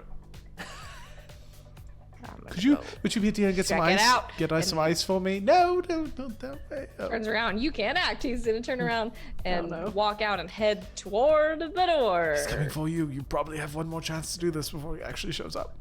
Task number is now 6. Okay. All right. Come on. Oh, Peril's getting up there. It is. Okay, wait. And the only way to reduce the peril is to sacrifice one of the touchdowns? Yeah. Or is there another way to reduce peril? I can't remember. That's an excellent question. Yeah, it looks like it's just if you. If we get rid of one. It's kind of Yeah. wild if it just stays there for the whole game. So, yep. Oh That's no. Okay. what's happening. Okay. Shoot. All right. Here goes. Come on. Then we're both gonna be in jail. I rolled a 1 this time. Uh-oh. Okay. Oh no. Oh no. So yeah, as you are sort of doing this, around the corner come a couple of guards. You are caught in the act, and they sort of seize you and throw you in a cell with your friend, Lafayette Laserbones. And they start to undo the chains and lead Francois away. Francois squawking and very upset that their new friend is now gone. But you, the two of you, find yourselves imprisoned for the moment. So the only way one of us is getting out of here at this point is by sacrificing a touchstone. Yeah, and I will remind you that if you sacrifice or it's lose. Sacrifice is a bit dramatic. If you lose a touchstone that is shared, We can all both of the get out. characters who share it lose it, but they also all reduce their Yeah. peril to 0. So- So I will let you all think about that as you think about what you've done and sit in Space Oz jail for a bit, because now is a great time to take a quick break. Okay. So we're gonna take a quick break. We will be back in just a few minutes to find out what fate will befall Lafayette Laserbones and Champion Diamond Blaster as they pursue a quest that is totally unrelated to anything I gave them at the start of this game, as they pursue their mutual prince with literal emerald eyes, their mutual friend prince who has emerald eyes. I don't know how to phrase this sentence to make it sound even remotely normal. As they try to find Horatio Kingston and get out of jail, we'll be back in just a couple of minutes for more beautiful space pirates in the galaxy's most dangerous.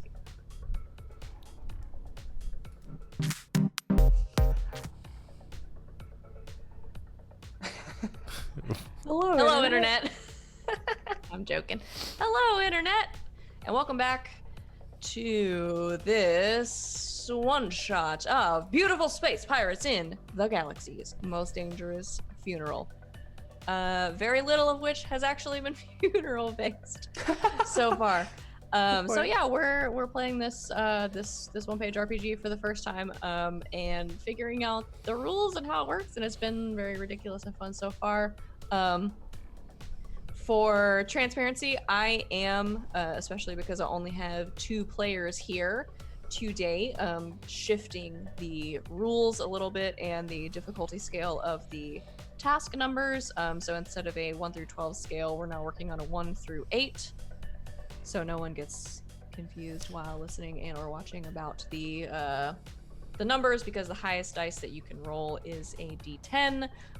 So since it's just the 2 of you and apparently getting the entire crew captured and almost ending the entire game is pretty easy for you guys to do. Oops. We're gonna shift that a little bit, and yeah, we'll see how it goes.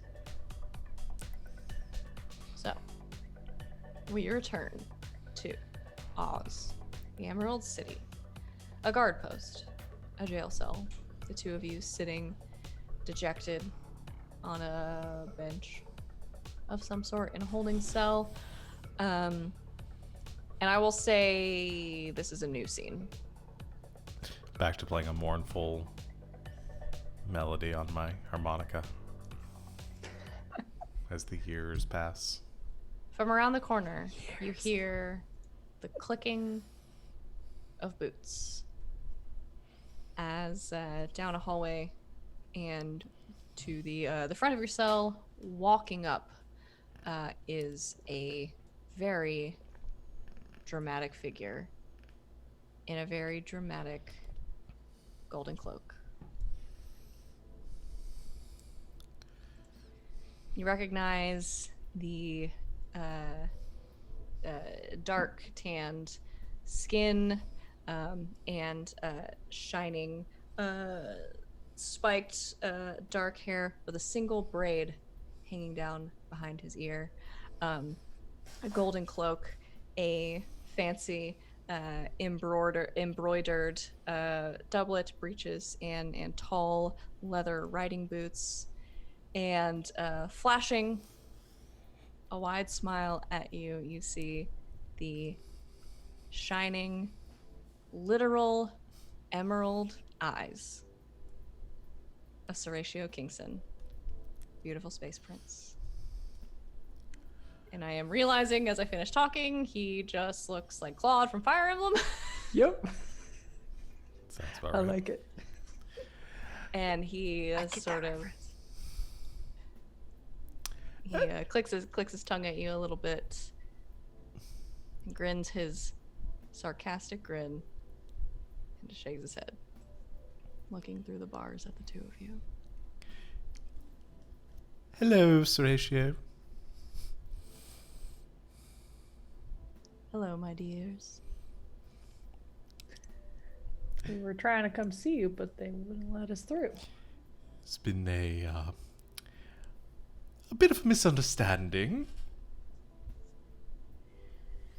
It seems like a bit more than that. Can't we drop in on an old friend? You can't just walk around my courtyard screaming my name. Oh, that does happen to me quite often, and you sort of fall in with the common rabble. Ah. That's You- unfortunate, because we saved this common rabble. If only they knew. Why don't they know? Well, they know your names, your pictures and everything, but people look quite different in person, and it's been a while, and, well, time goes on, and people move on. What are you trying to say, Horatio?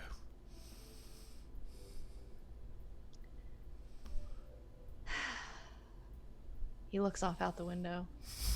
The sun setting in the distance, glinting off his literal emerald eyes.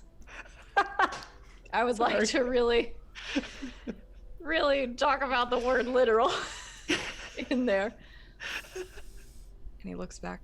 Does he have? Okay, I have a question about the emerald eyes. Are they like circular, like they're like eyeball shaped, but emerald, and he can like blink, or like are they just 2 like square emeralds, like set where his Right where eyes his would eye- be. What would you guys prefer? Because I think they're both creepy.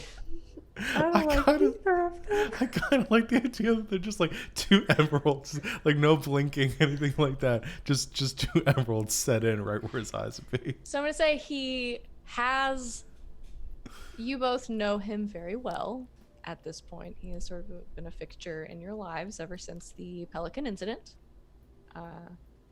He has.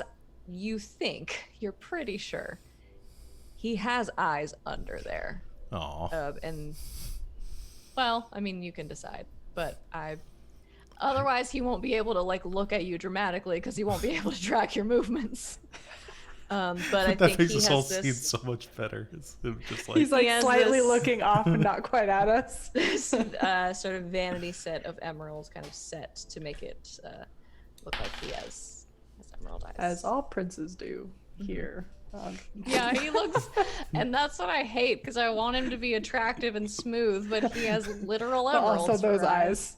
I think he's very attractive. But again, they are. He's super attractive. I made him look like Claude. I don't know what you're asking for.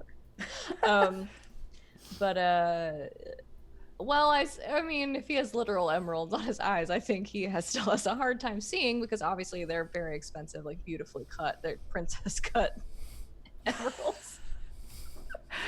So he has a hard time seeing you. Yeah, I think he looks off into the distance, the sun glinting off his eyes, and he says, "We've been through a lot. And we've done a lot for each other, all three of us. I can let you out of here, but I'm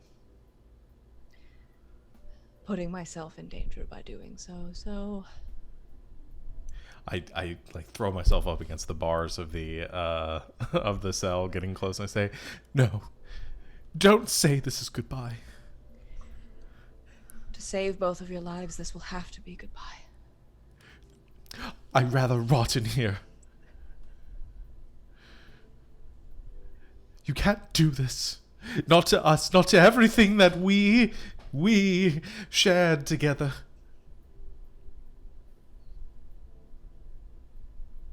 Champion, what do you say about all this? I mean, Lafayette, he's like a prince and stuff. He's got like important duties that we don't even know about. But you never had to be a prince around us. We were just True. Lafayette, Jamson, Horatio. We're a great team. But now I have duties to attend. And if I hear correctly, you all have a warlord to slay and a fortune to gain. And as much as I wish I could be a part of it, my people need me.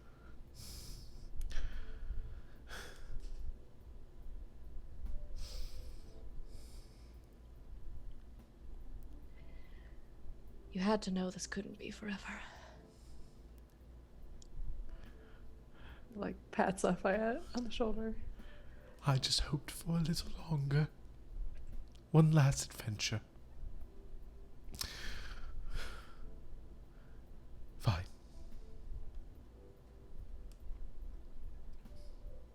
Goodbye then. He gets very close to the bars and kind of takes he puts his hands on the bars and puts them over like one of each of your hands and just kind of looks back and forth towards both of you, but he has emerald eyes, so it's weird. Looks back and forth for both of you, kind of holding onto your hands for a second, and just says, looking dramatically out the window into the sun, "We'll always have the pelicans." He lets go. And he flips his cape and he clicks on his boots out the door, giving a hand wave to the guards to let you out. I just whisper after him, "Good night, my sweet prince. Let flights of pelicans take me to the nest."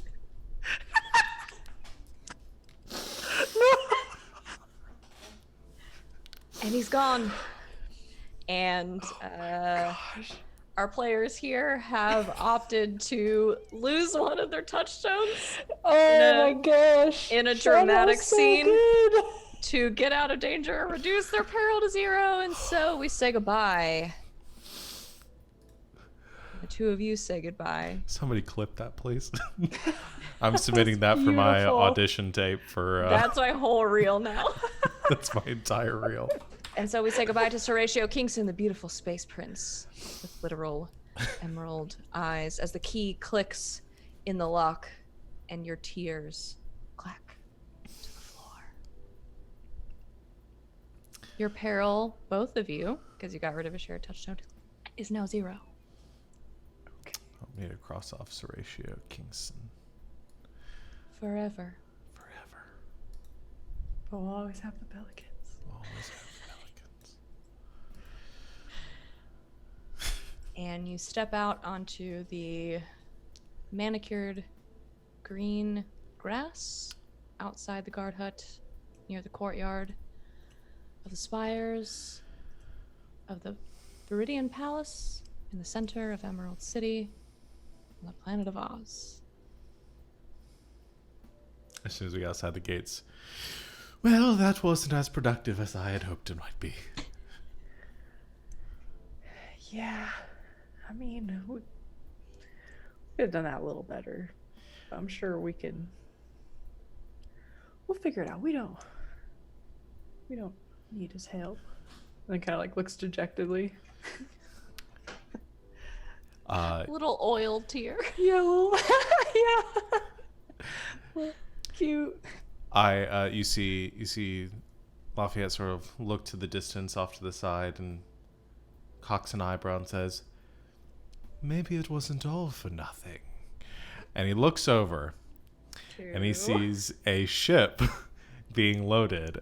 And I'd like to use my chandelier in a beneficial location. And I see a chandelier made of bright, shining emeralds being loaded onto a cargo vessel with a label delivering it to the Bonnie. So you found a chandelier That's going to the. in a very beneficial location. Hmm. So you can make the choice now at the end of this scene to leave the Black Sparrow behind. I can renew the parking for another week or so, and we can come back and get it. I mean, if this all works out, we're gonna have the. Wait, I wrote down the name. Harsh Mistress. So. Yes. Yes. So we'd have to either leave it here or leave it on a hostile spaceport with other pirates. So probably better we leave it here, actually. Yeah, and like, what if Zen might be like tracking us or something? Right. And he just thinks we're here. Like, Right. Yes. juke him. Yes. Oh no. Yeah, I'll renew the parking. And I go. Sorry, and I did you just say Jukum? Yes. juke 'em. That's very good. Yes. you get on the pirate parking app. I don't Yes. know. And then I lock with my key fob. I'm gonna wait till we have the sound effect ready and Beep. okay, perfect. The parking app is called Way Anchor. Dang, that's good. Oh man, these are really good. God, you and guys yeah, are good at this game. I'd like to take advantage of the chandelier, and I'd like to Yeah. sort of straighten my jacket a bit and walk right up to the whoever looks to be in charge of this cargo vessel. You, I think, can sort of pick out the crew foreman of this sort of group. Probably not the captain, but who the one who is in charge of all the dudes loading the stuff. Excuse me, my good sir. Yes, can I help you? Yes. My name is Captain Lafayette of the Oz Public Safety Bureau, and I'm here as a inspection of your cargo vessel under the order of Prince Horatio Kingson. Already forgotten.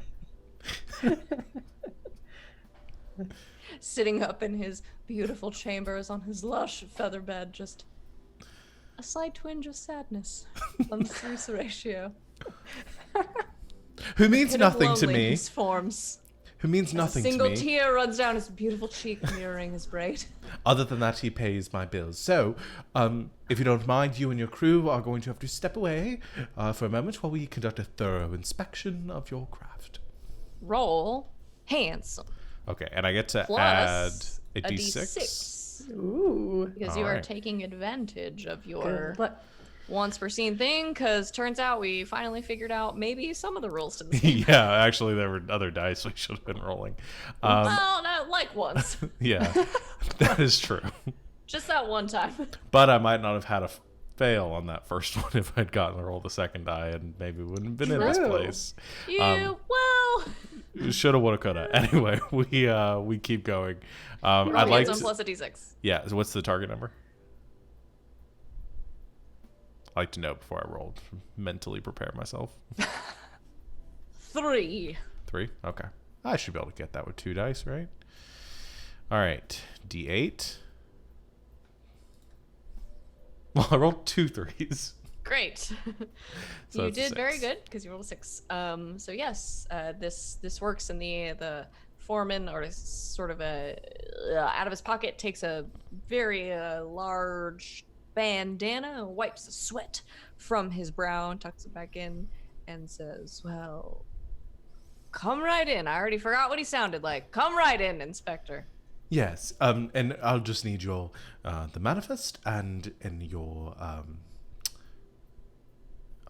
ship keys, I guess. Well, it's a keyless, so The fob then.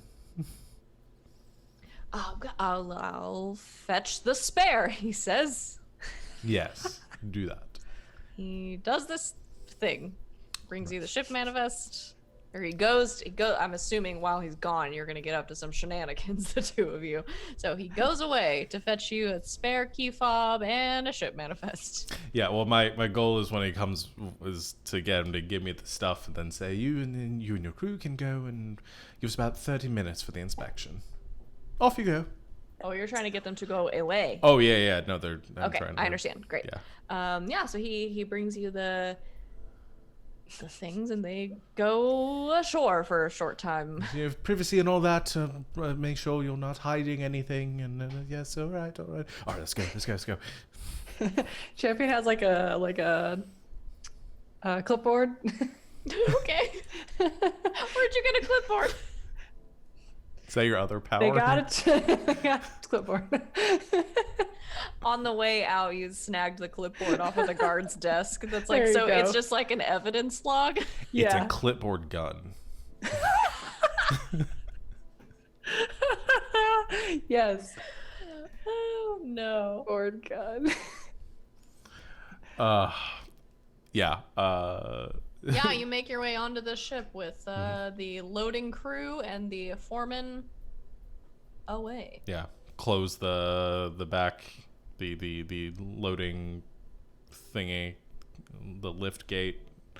The trunk. Yeah, the trunk of the car, and boot. yeah, take off with our chandelier delivery. Yoink. Okay, I guess you.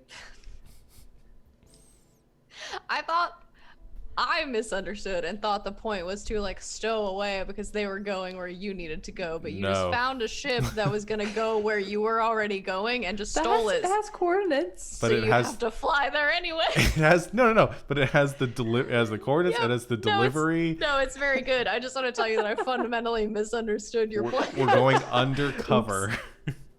A Has delivery chandelier people. delivery. You know me, I got a zag on him. Juke him. Juke him. Gotta juke him. All right, and as the Verdant Queen, which is the name of the ship, glints Fancy. in the perpetual Oz sunlight, because I can just keep mentioning it. You take off and fly. One more roll for takeoff. Who's flying this boat?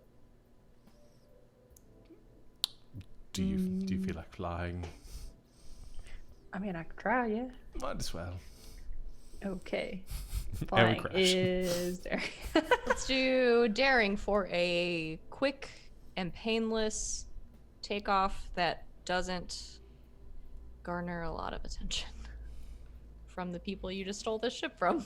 Just taking it for a spin. Oh, that's an 8. Oh, nice. That's super good. I didn't pick a number, but that's the biggest number now. So Can we do a barrel roll? yeah, you do. Yes. Yeah, turns out Champion is super good at flying. And you take off Got this. and do a barrel roll and kind of zoom off into the distance. And then we fade to black right after one little glint in the sky. Voltron style. Like it. As you disappear in the clouds. Yep, just like a ding. And that's the end of that scene. And you are hurtling toward. I recharge my chandelier power. You do. You plug your code into the outlet. You have to charge it. I don't know how you guys do this stuff. You just do. And you hurtle toward Bonnie's Rest, the pirate fortress. Okay, I'm gonna look through and see if there's any sort of like uniforms or anything we Yes. could like to keep up with this charade. Of course there are. Yeah, you find a like a large locker room style room. Perfect. Oh, This is like a where I locker find the room? fort. Like a locker room, but it's I was gonna say a locker room, and then I was thinking like there's more to it than just a locker room. So, but yeah, it's a locker room, and there's a It's a big spa, closet too. with some like space. Yeah, there's also like a sauna, and This locker room style room. I was gonna say there's more stuff to it, but I don't. You guys made the Oz thing take a very long time, and you have a pirate warlord to kill. That'll be the easy part. Don't worry about it. It will. You guys will kill him in one hit. Just drop a Yeah, so chandelier you- on them. I think Yes, during the Mexican standoff. Champ, you're sort of searching around the ship for a little bit, and you finally knock into a large room. Lockers on one wall, sort of different names across them. Locks, padlocks, combination locks, that kind of thing. And then on one side there is a very nice, technologically advanced set of like showers, and like it seems like this place was very nice to its crew. And then, but in the back there is this closet full of like spare uniforms of several different sizes for the delivery people to wear when they encounter the people they're supposed to be delivering things to. Perfect. All right, Lafayette, I know you're not gonna like this, but found some digs for us to wear. Is there anything more colorful? I mean, we could spray paint this one. It sounds like it would be sticky.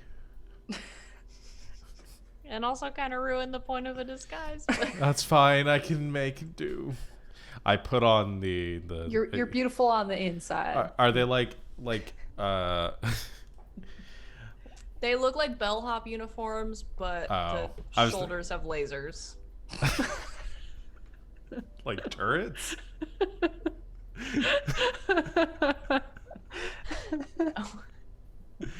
Okay, I was imagining. That was a joke based on you saying you can make anything space themed by adding lasers to it. Yep, you're right. What do you want them to look like? Well, I was imagining that they were like the mechanics, like pullovers.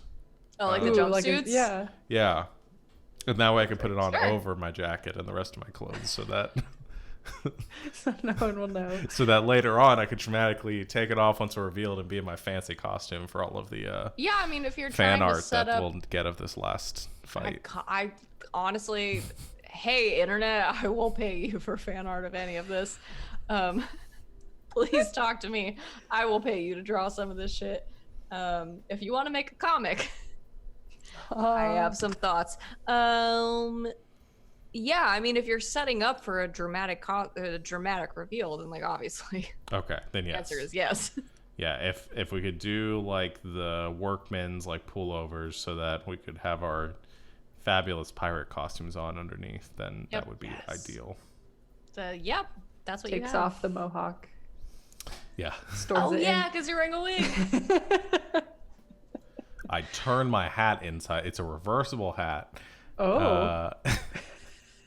I'm sorry. What is the other side? Like a bowler or something?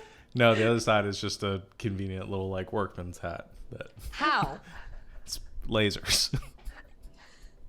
Oh, okay. It's a laser Yep. hat.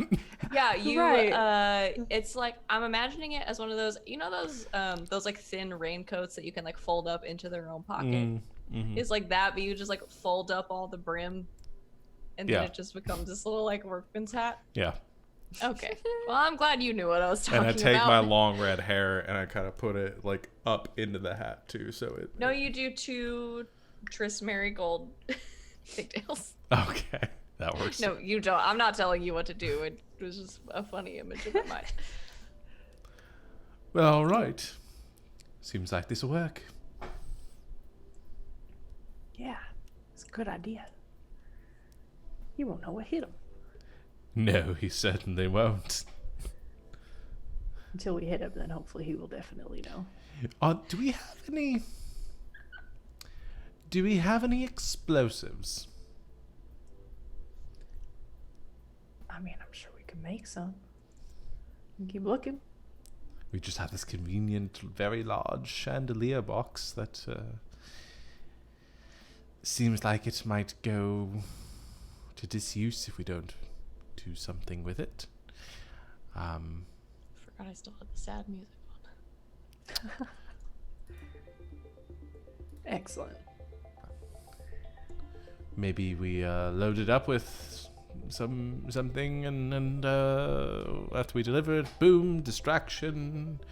Go find Zan, Zan. Yes. and then assassinate them, take their ship. I like this plan. Just gotta find something explosive. I mean, I think I saw some chemicals in that closet. Maybe we can rig something up. Sounds good to me. Or maybe some sort of explosive gun. Let me see what I can find. Explosive.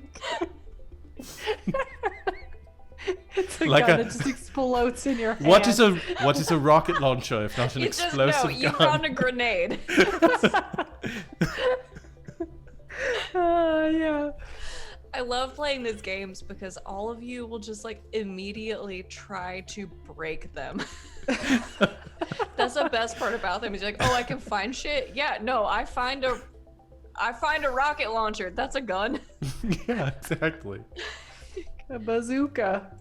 A grenade launcher is a gun, and you get grenades in it. We'll just take the grenades out of the launcher, put them in the thing, ready to I like explode it. when they open the top.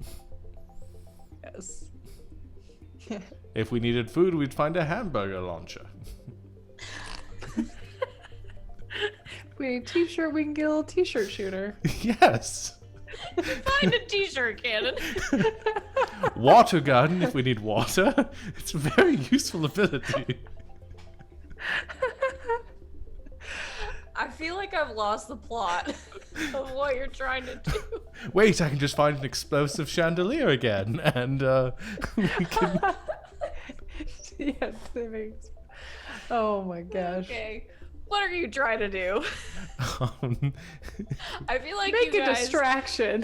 I feel like you guys sometimes try to push the limits of what I will say yes to. Yeah. And here's the thing, the limit does not exist. I Yes. think the idea is to We're get. about to end this scene. What are you trying to find before you pull up on Bonnie's Rest? My idea, and Morgan, if you have something Mm-hmm. more interesting or funnier than this. Is to Always going for the funny. is to take the That's what these games are built for. any grenades, like yeah, if we can find some grenades or something like that were being smuggled in this shipping vessel. In your defense, I am the one that said grenades. And put them like rig them up in like on the sides of the inside of this like crate that the chandelier is being, this custom chandelier is being delivered in, and then like attach them to the lid so that when the lid comes off, the grenade pins are pulled and the whole thing explodes. I like this plan. Okay. So you want to set a grenade trap? Yes. Please. Pretty please. Okay. Or Pretty if there's some other way I could figure out how to rig this thing to explode.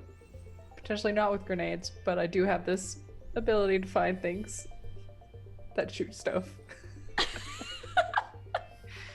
Yes. We could take a So couple more what- scenes if we need more materials. It's like days to get there. It takes a really long time. So you want to, this is from my understanding, you want to pretend to be chandelier delivery people. Mm-hmm. But you want to rig the crate with the chandeliers with grenades. You know, like how pirates do. Yeah, I know, like how space pirates do. To explode when someone opens it? Yes. Okay. Roll for Who's rolling? Should I be rolling? Let's see what the roll is. daring. Daring. You're better at daring. I than don't am, think but it's still handsome. Pretty good. Or is it And- vicious? Vicious seems We are more trying like to inflict pain.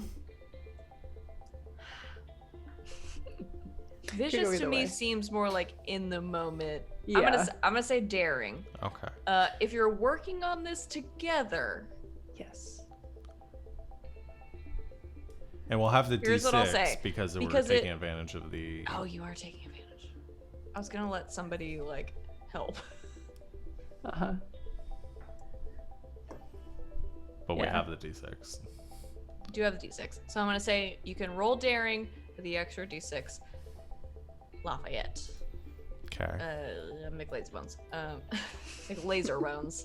Not make lazy bones.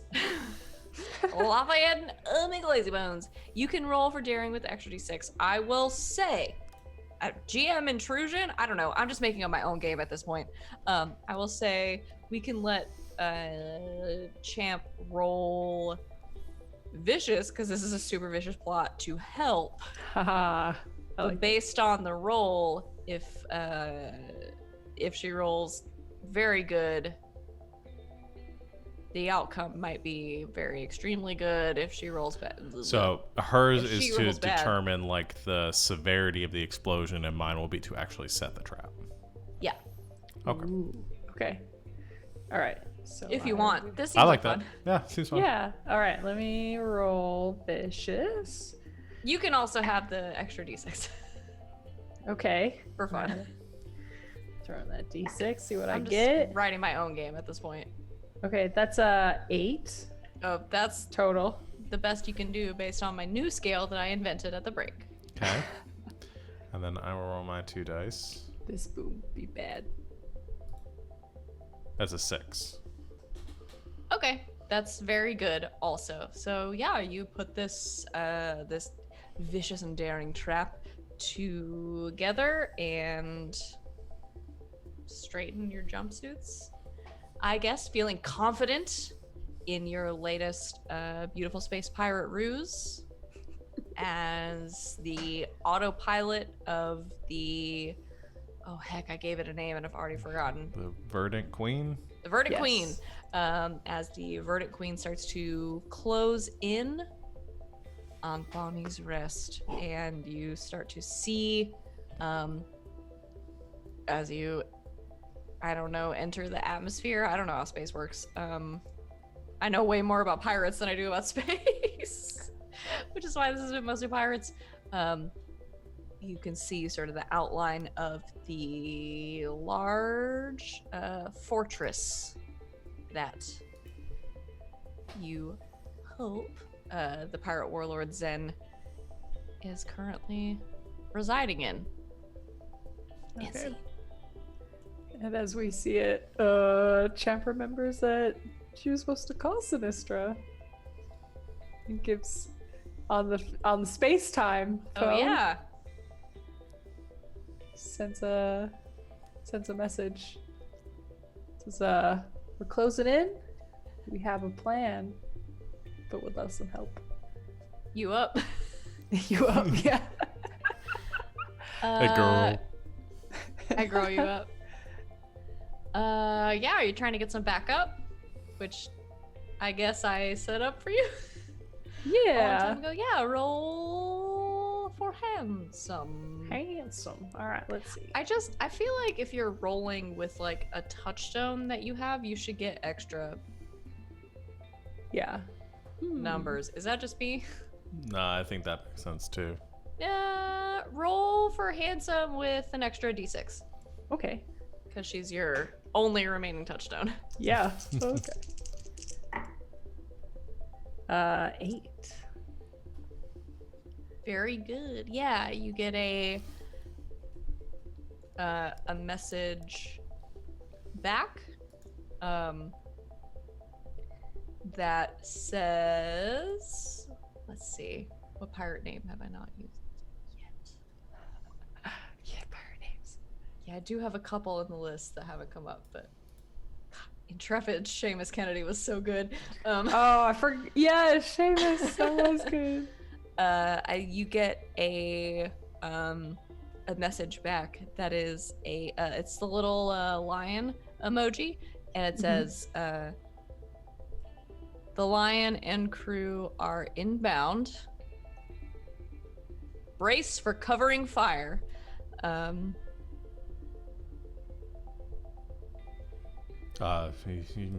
Race? I guess we're getting some help. All right. I'm not familiar with this crew. I guess we'll see who they are. And as our new scene begins, maybe some dramatic music on. Let's see.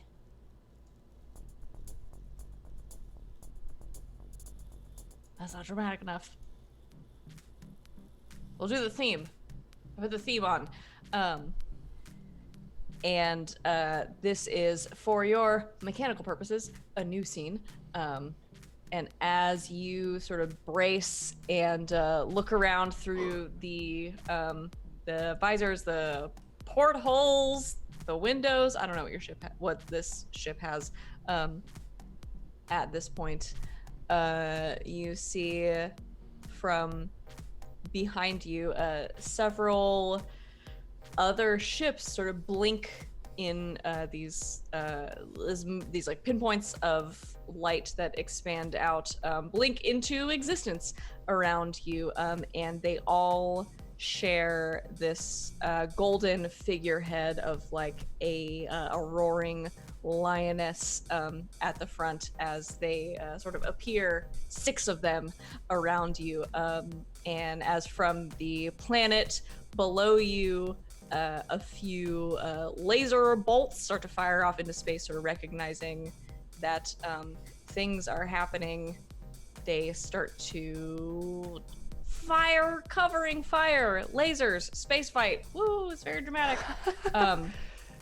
Dogfights all over the place. Yeah, it's great. There are a few sort of small sort of fighter ships that are deployed from the fortress towards you that engage with the different lion figure-headed ships around you, leaving you sort of free to make your way in toward the fortress. Yeah, I radio into the wherever the ground control of the Yeah. base. Yeah, Major and I Tom say- answers. Yeah, I just say, we're here with the Verdant Queen making a very important delivery to Warlord Zen. All these people just showed up and started firing.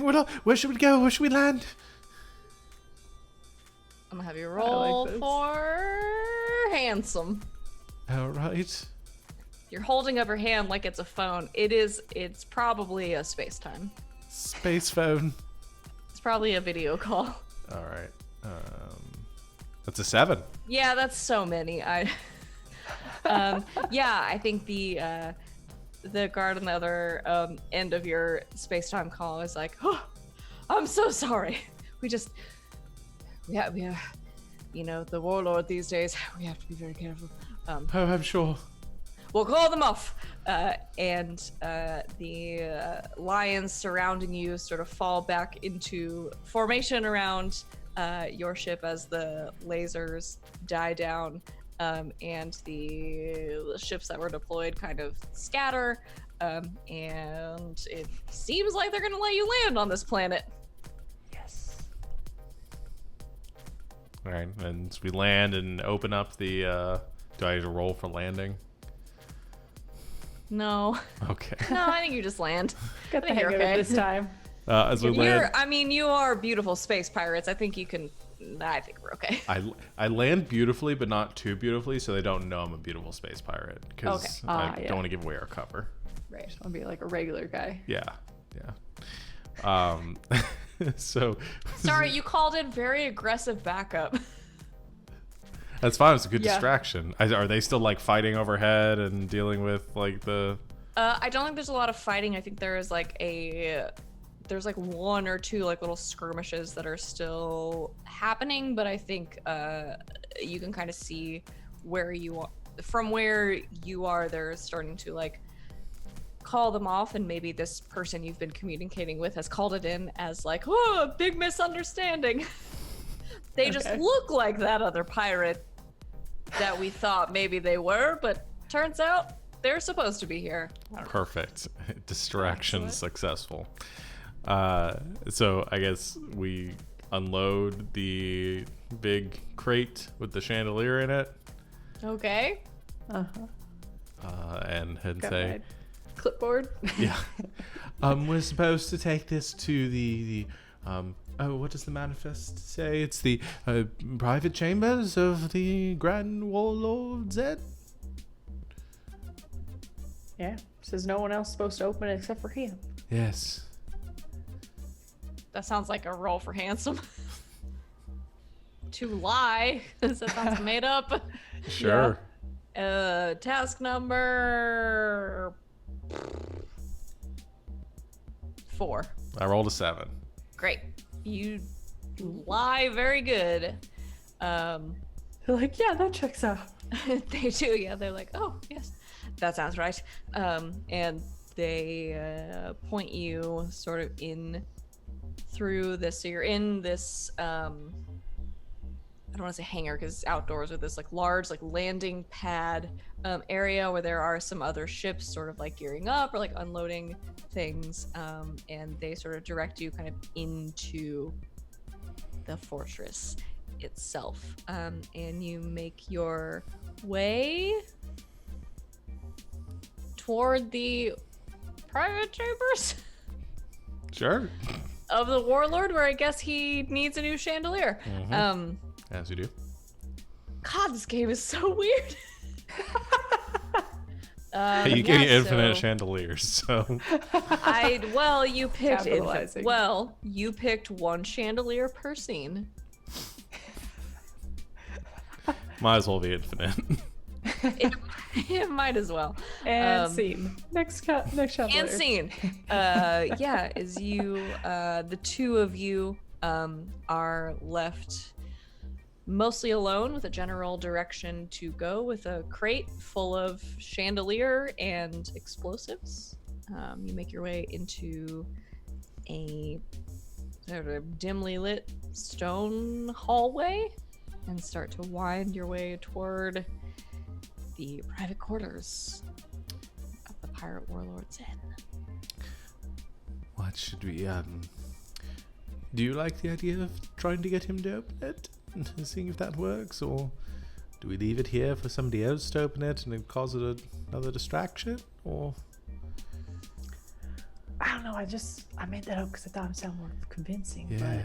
But I mean, it's I not mean- a bad idea. Yeah, lose a bright in his face. That's what you get.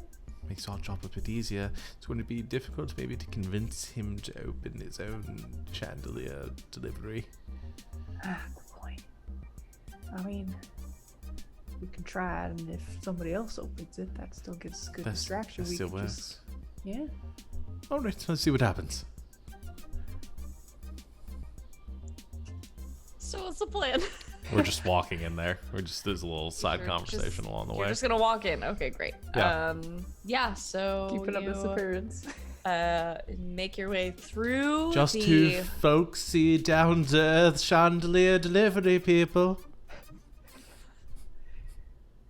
You make your way through the hallways to the large,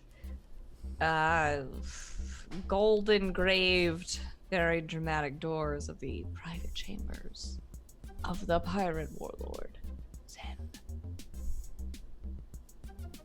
They're closed though, so. Should I not? I'm gonna. Yeah, I'm this gonna knock. knocking sounds good.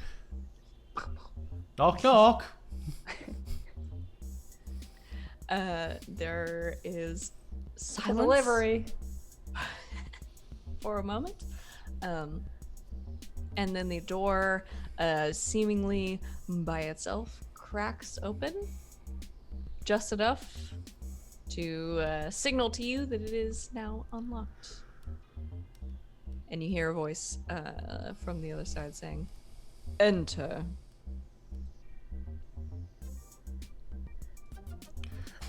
Yes, sir. I'm just pushing the crate on the dolly that it's resting on. A very squeaky dolly. Yeah, you open this door to a very dramatic room. Everything is sort of fancy and shiny, and there is a 6-poster bed with a very large canopy over the top that is bigger than the bed. And it's all... Are there additional corners, or is it just... There's 6 posters. Where are the... Listen, I wouldn't expect your peasant pirate mind to be able to comprehend this. They're laser posters, aren't they? They're laser posters. It's 6 lasers propped up as posters for this bed. It's a very large feather bed and lots of shelves with books and some mannequin torsos with jewelry on them, and it's all very fancy and expensive. And you enter and you see a single figure very dramatically sort of standing with their 2 hands placed on a desk, sort of leaning over it pensively. They are a very, very tall, sort of dark-skinned person. I don't know. I realized we didn't talk about like any of the other alien races or anything, so they're just tall, and they have purple skin and 2 antennae coming out of their head because they're an alien. And they very dramatically kind of stand up and turn around and look at you with their 6 eyes that they have. One for each poster. And say, "What?" We got this delivery for you. It's very special. Come all the way from Oz. It's an emerald chandelier. For one One. Eustachian Zen? Is that right? Can't be right. They never get it right. Put it at the foot of the bed. All right.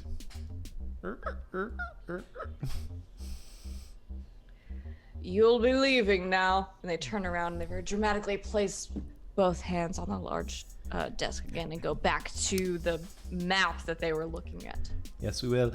Make sure you check the delivery and ensure that it meets your specifications. We'll be fueling back up. If you need us to return it for any reason, just let us know before we leave. Yeah, I mean it's part of one of our new specifications that the person who gets the delivery has to make sure everything's all right before we can leave. Yes, but we understand it's private, so our policy is also not to be in the room when you open it.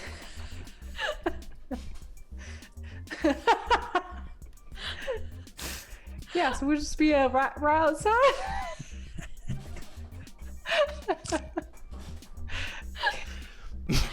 I mean, you have to roll, Do we? but I don't even know what to make you roll. No, I mean, I guess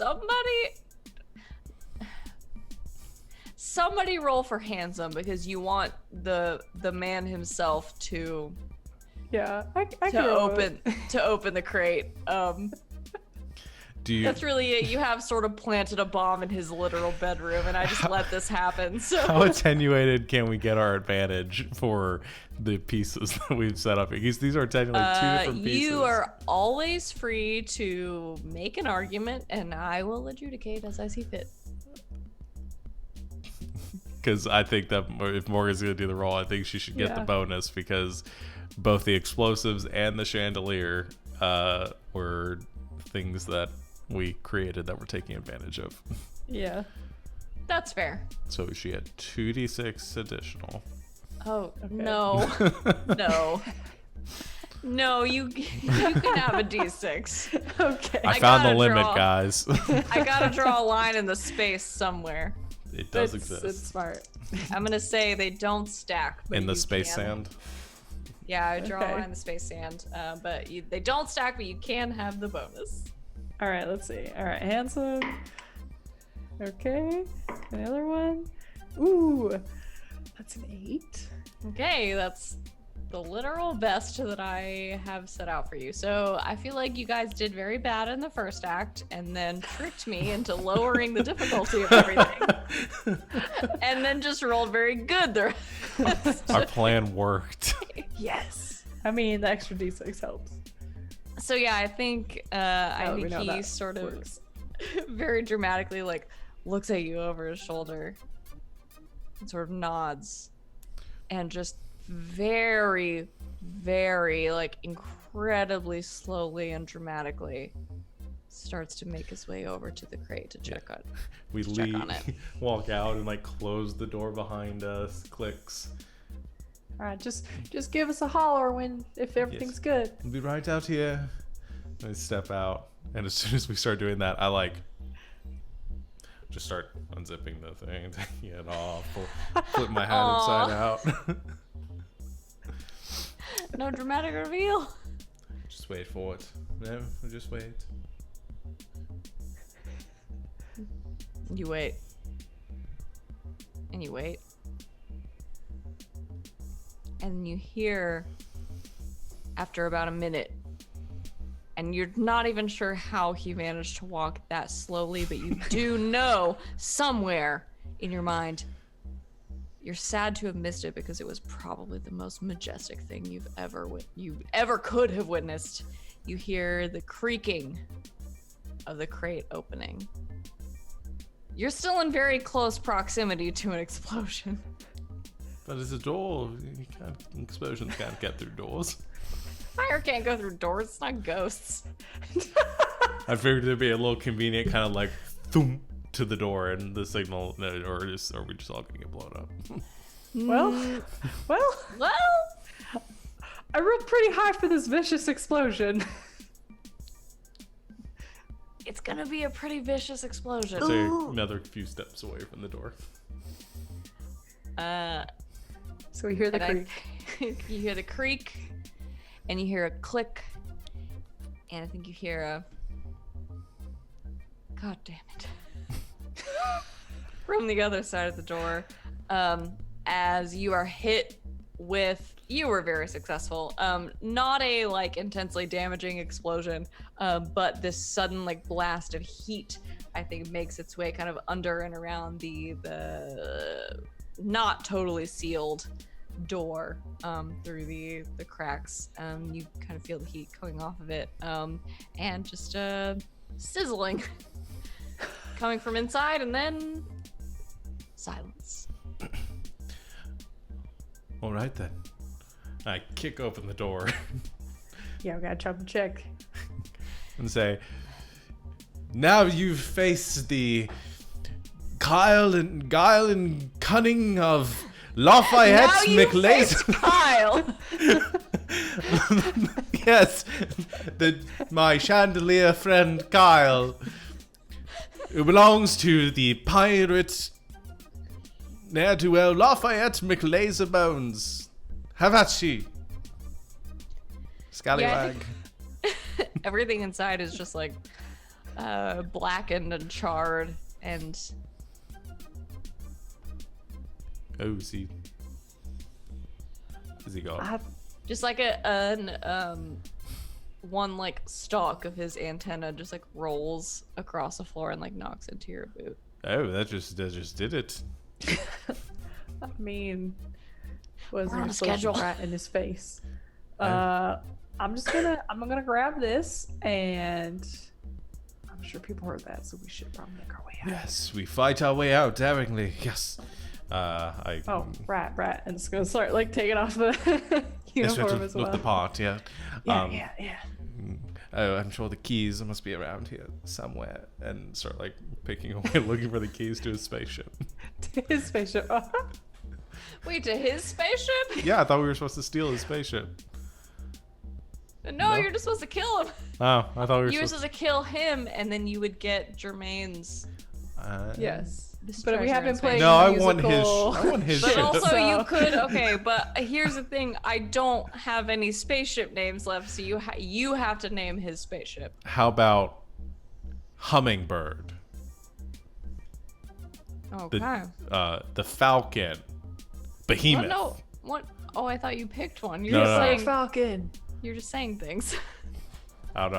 I'm just reading off Pick a list one. of spaceships. You pick one. You like The world is your oyster. Hummingbird, the Falcon, or Behemoth?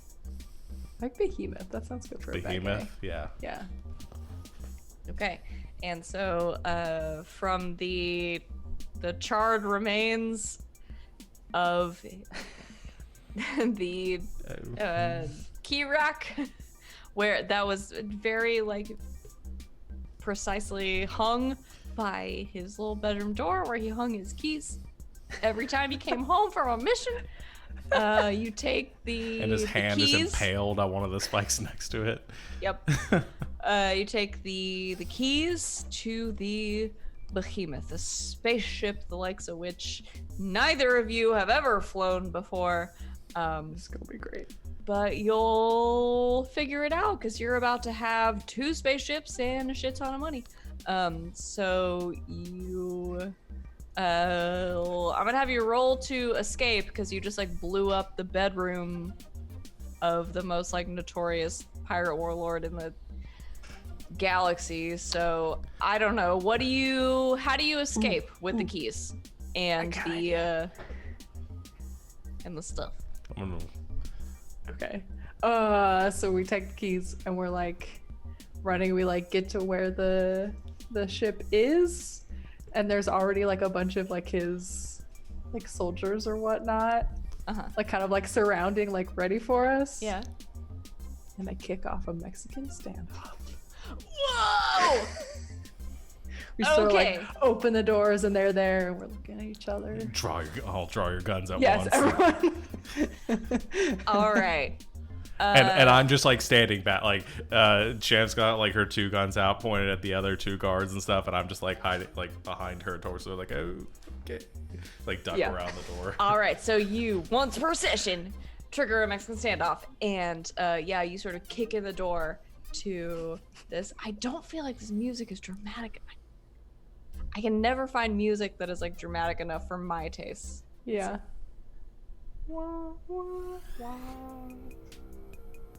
Mhm. What's this other one? I don't even remember the music I picked. I like the other one. But maybe this one gets better. No, let's do the other one. You're right. All right.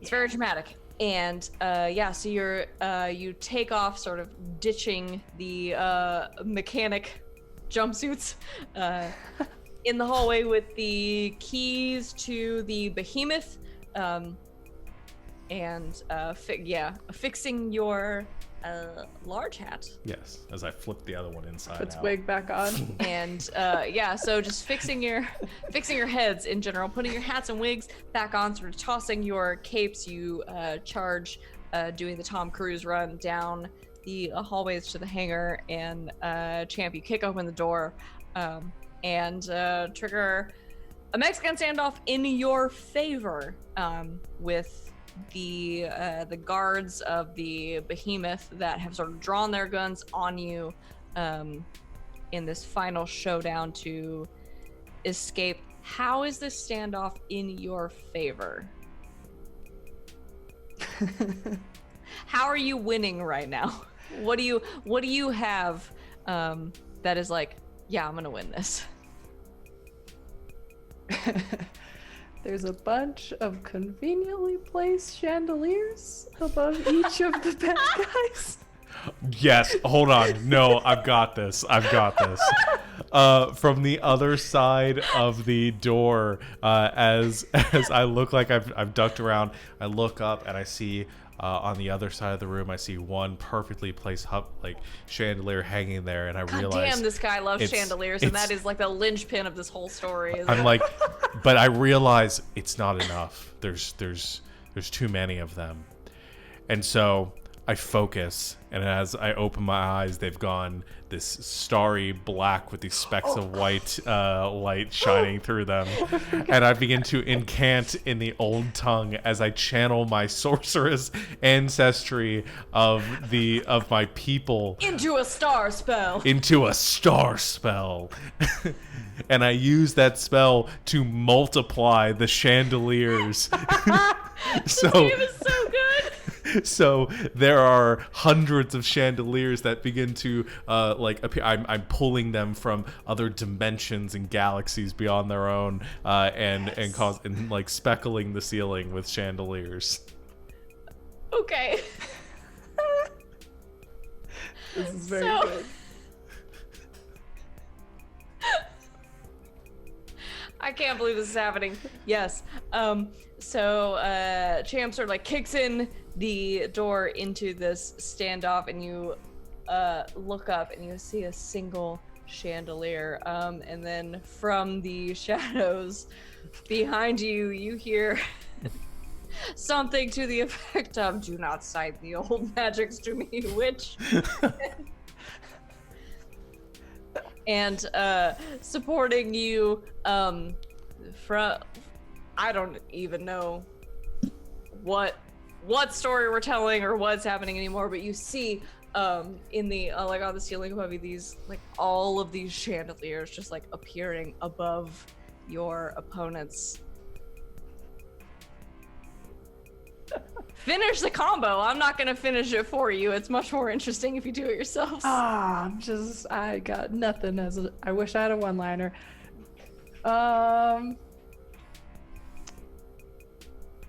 This is like, it's high noon. Gets all the chandeliers. Well, I say, lights out.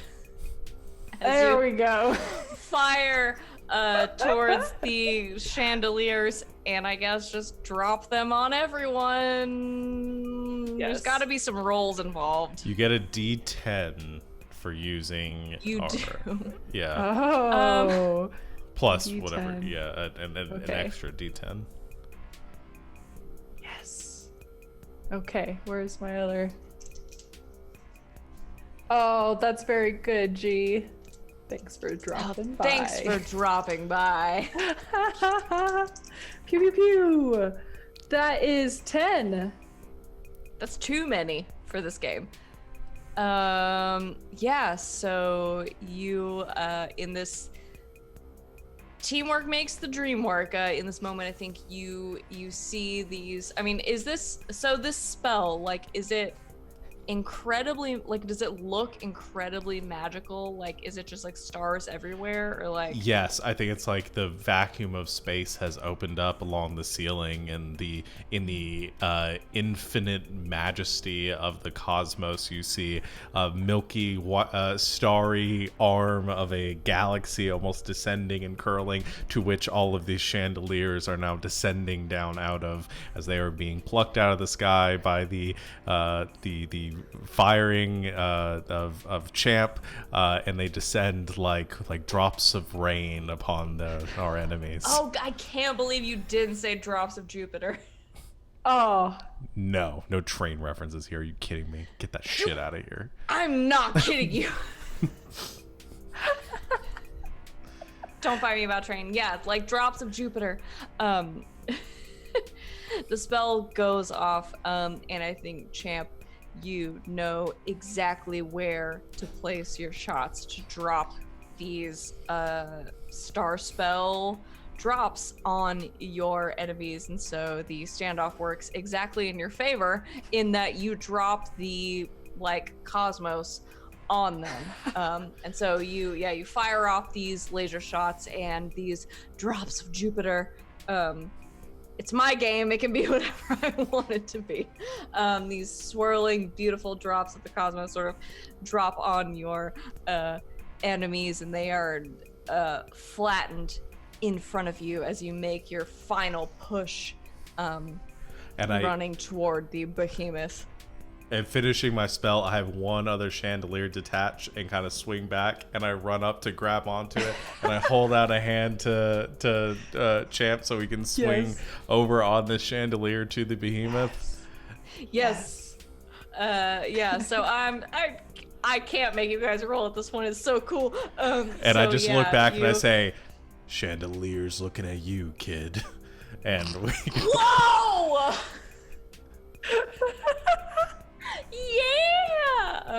Yeah. So I don't know where that came from.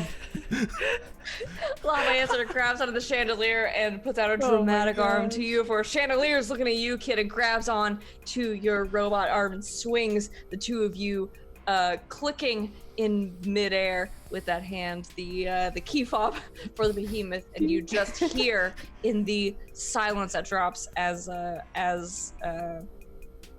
Champ sort of murders, with the help of the star spell, several of all of the guards. You murder several people. You killing all of the guards. For this, you just, in the silence, as you're swinging through the small bit of wind sort of moving through your hair and your wig respectively, you hear a beep beep as the gate starts to open, and you both land at the gate of the behemoth. let's get out here. Yes, let's leave as quickly as we can. Great, you run in and you have the fob, so you press the button to close up the gate. For the two of you, well, you won, so this music seems a little dramatic. Where's the happy music? I feel like this is like such a big ship, like maybe like we both have to pilot it. Like there's two captain's chairs or whatever. Yeah, so I think the two of you can do it. You're probably gonna want to maybe pick up a crew at some point. But I think you, the two of you, after this very dramatic standoff, that was very good, make your way onto the bridge, and you see the two captain's chairs, the co-captain's chairs, sitting there, and kind of take your seats in the behemoth.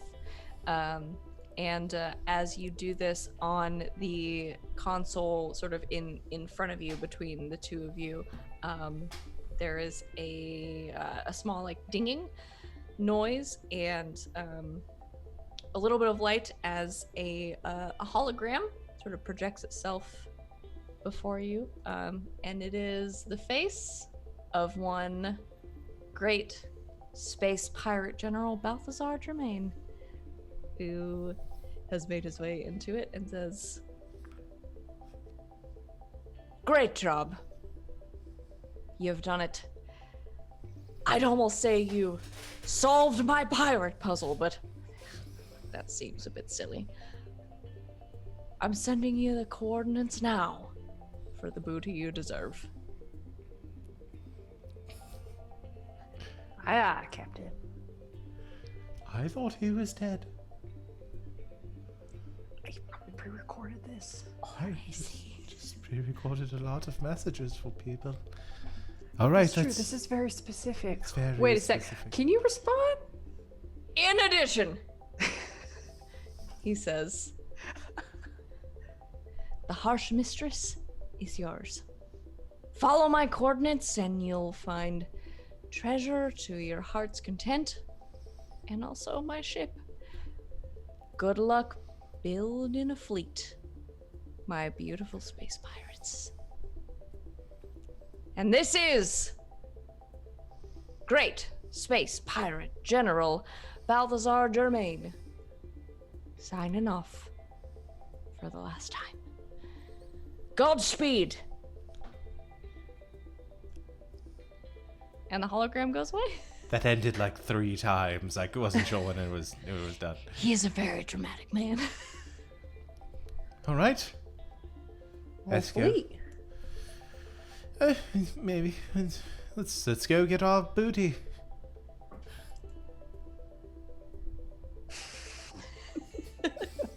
And then the treasure. And as you, the two of you, in sync, fly the ship. I don't know how any of this works, but you fly off We into Jaeger it. the. It's like both of our minds working in perfect unison together. It's incredible. Turns It's into a beaut- giant mech, and then we fight Godzilla in space. Just kidding. Sorry. Next time. Next time. But for now, the two of you take the controls and simultaneously push forward and up and onward into what is left of the final frontier to claim your prize. Good job, beautiful space pirates. And that's where we'll go ahead and end Yay! this story. Did we use all of our stuff? Hold on, let me make sure. Well, you both. You still have a dude. Oh yeah, I contact Giselle Fleur-de-Lis Oh no. and just say, Yes. "Hi, You up? you What up?" is Giselle Fleur-de-Lis? Rampant Space Wizard. Okay, we. Heck, No, we'll get to that next time. I need some more dramatic music. But we cut to black as you both, in sync, the greatest, beautiful space pirate team that ever was, fly off into the distance. And then we come up on a post-credits scene in which you have 2 ships now because the agreement was you get a ship and also some treasure. You are in the middle of this very dramatic sort of big space battle. Dogfights are happening, and there are some ships with some golden lion, maybe figureheads yes. that are helping you out. A pirate that you didn't actually meet this time, but maybe next time. But are helping you out with this. And we see the 2 of you maybe a few months later still piloting the behemoth together. Ooh, or did we? Who got what?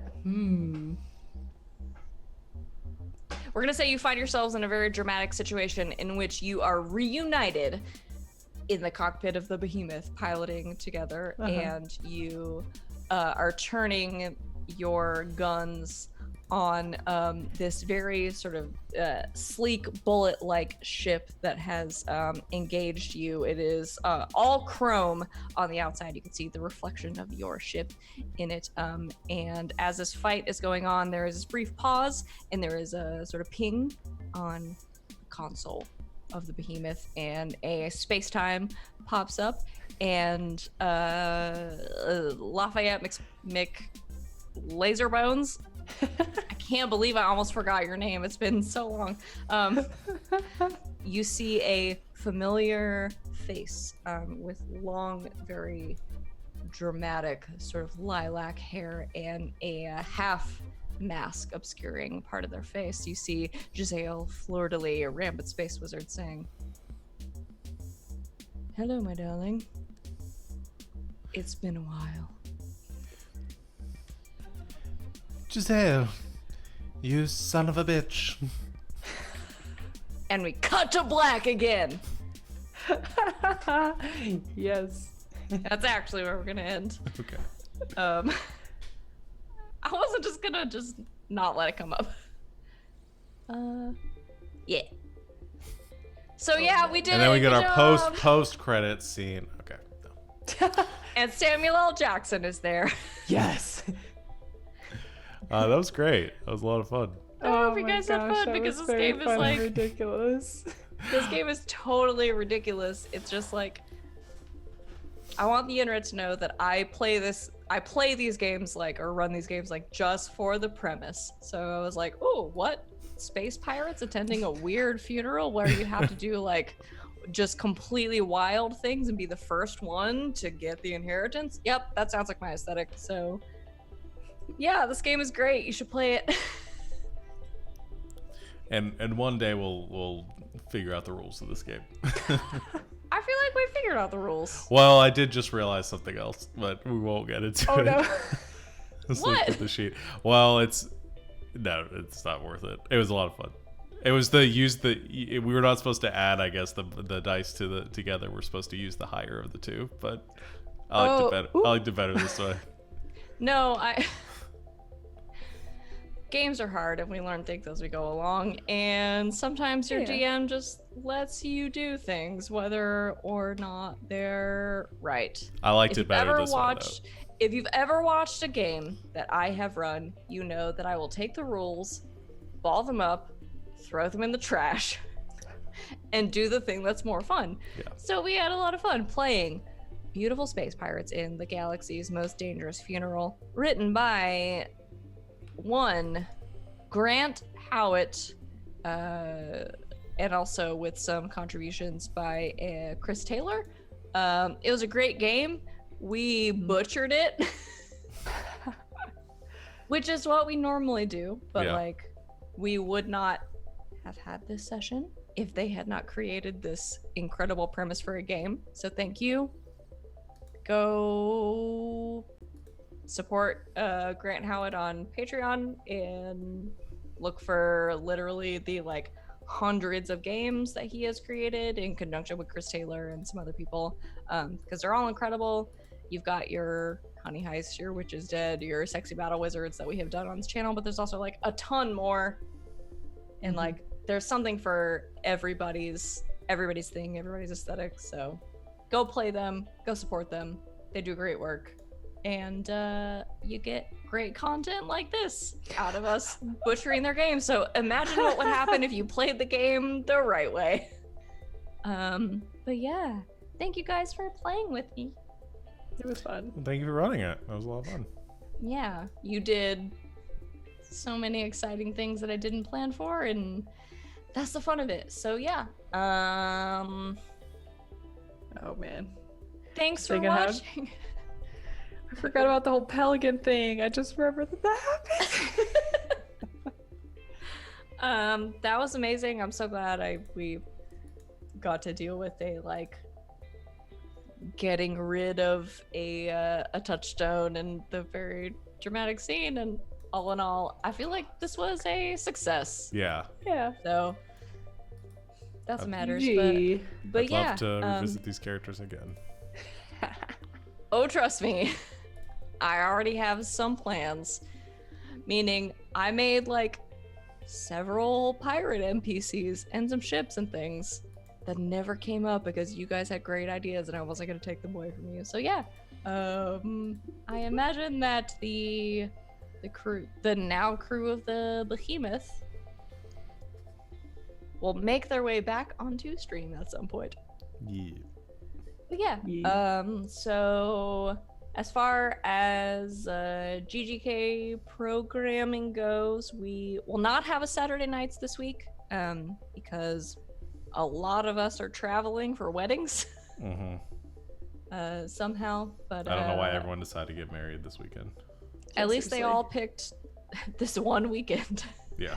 Thanks. So we will not have D&D this Saturday, but we will pick up with our regularly scheduled programming after that. So check out our schedule is posted in multiple places on our Twitch page, which if you're live with us is below our faces right now.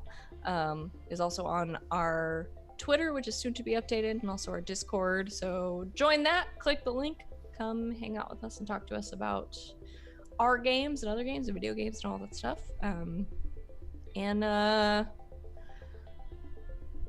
One more time, I love running these like ridiculous one shots, so thank you guys for playing with me on this random Thursday afternoon. And it was really fun, and I hope everybody liked playing and liked watching it. But we will see you soon.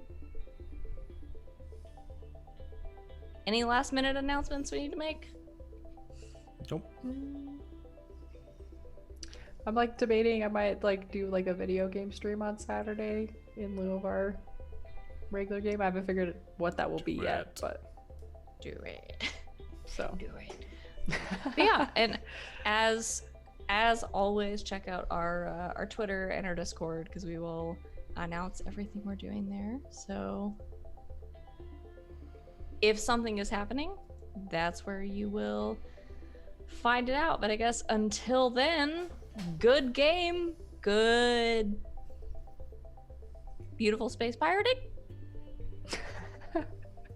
and good night, internet. Good night, Internet.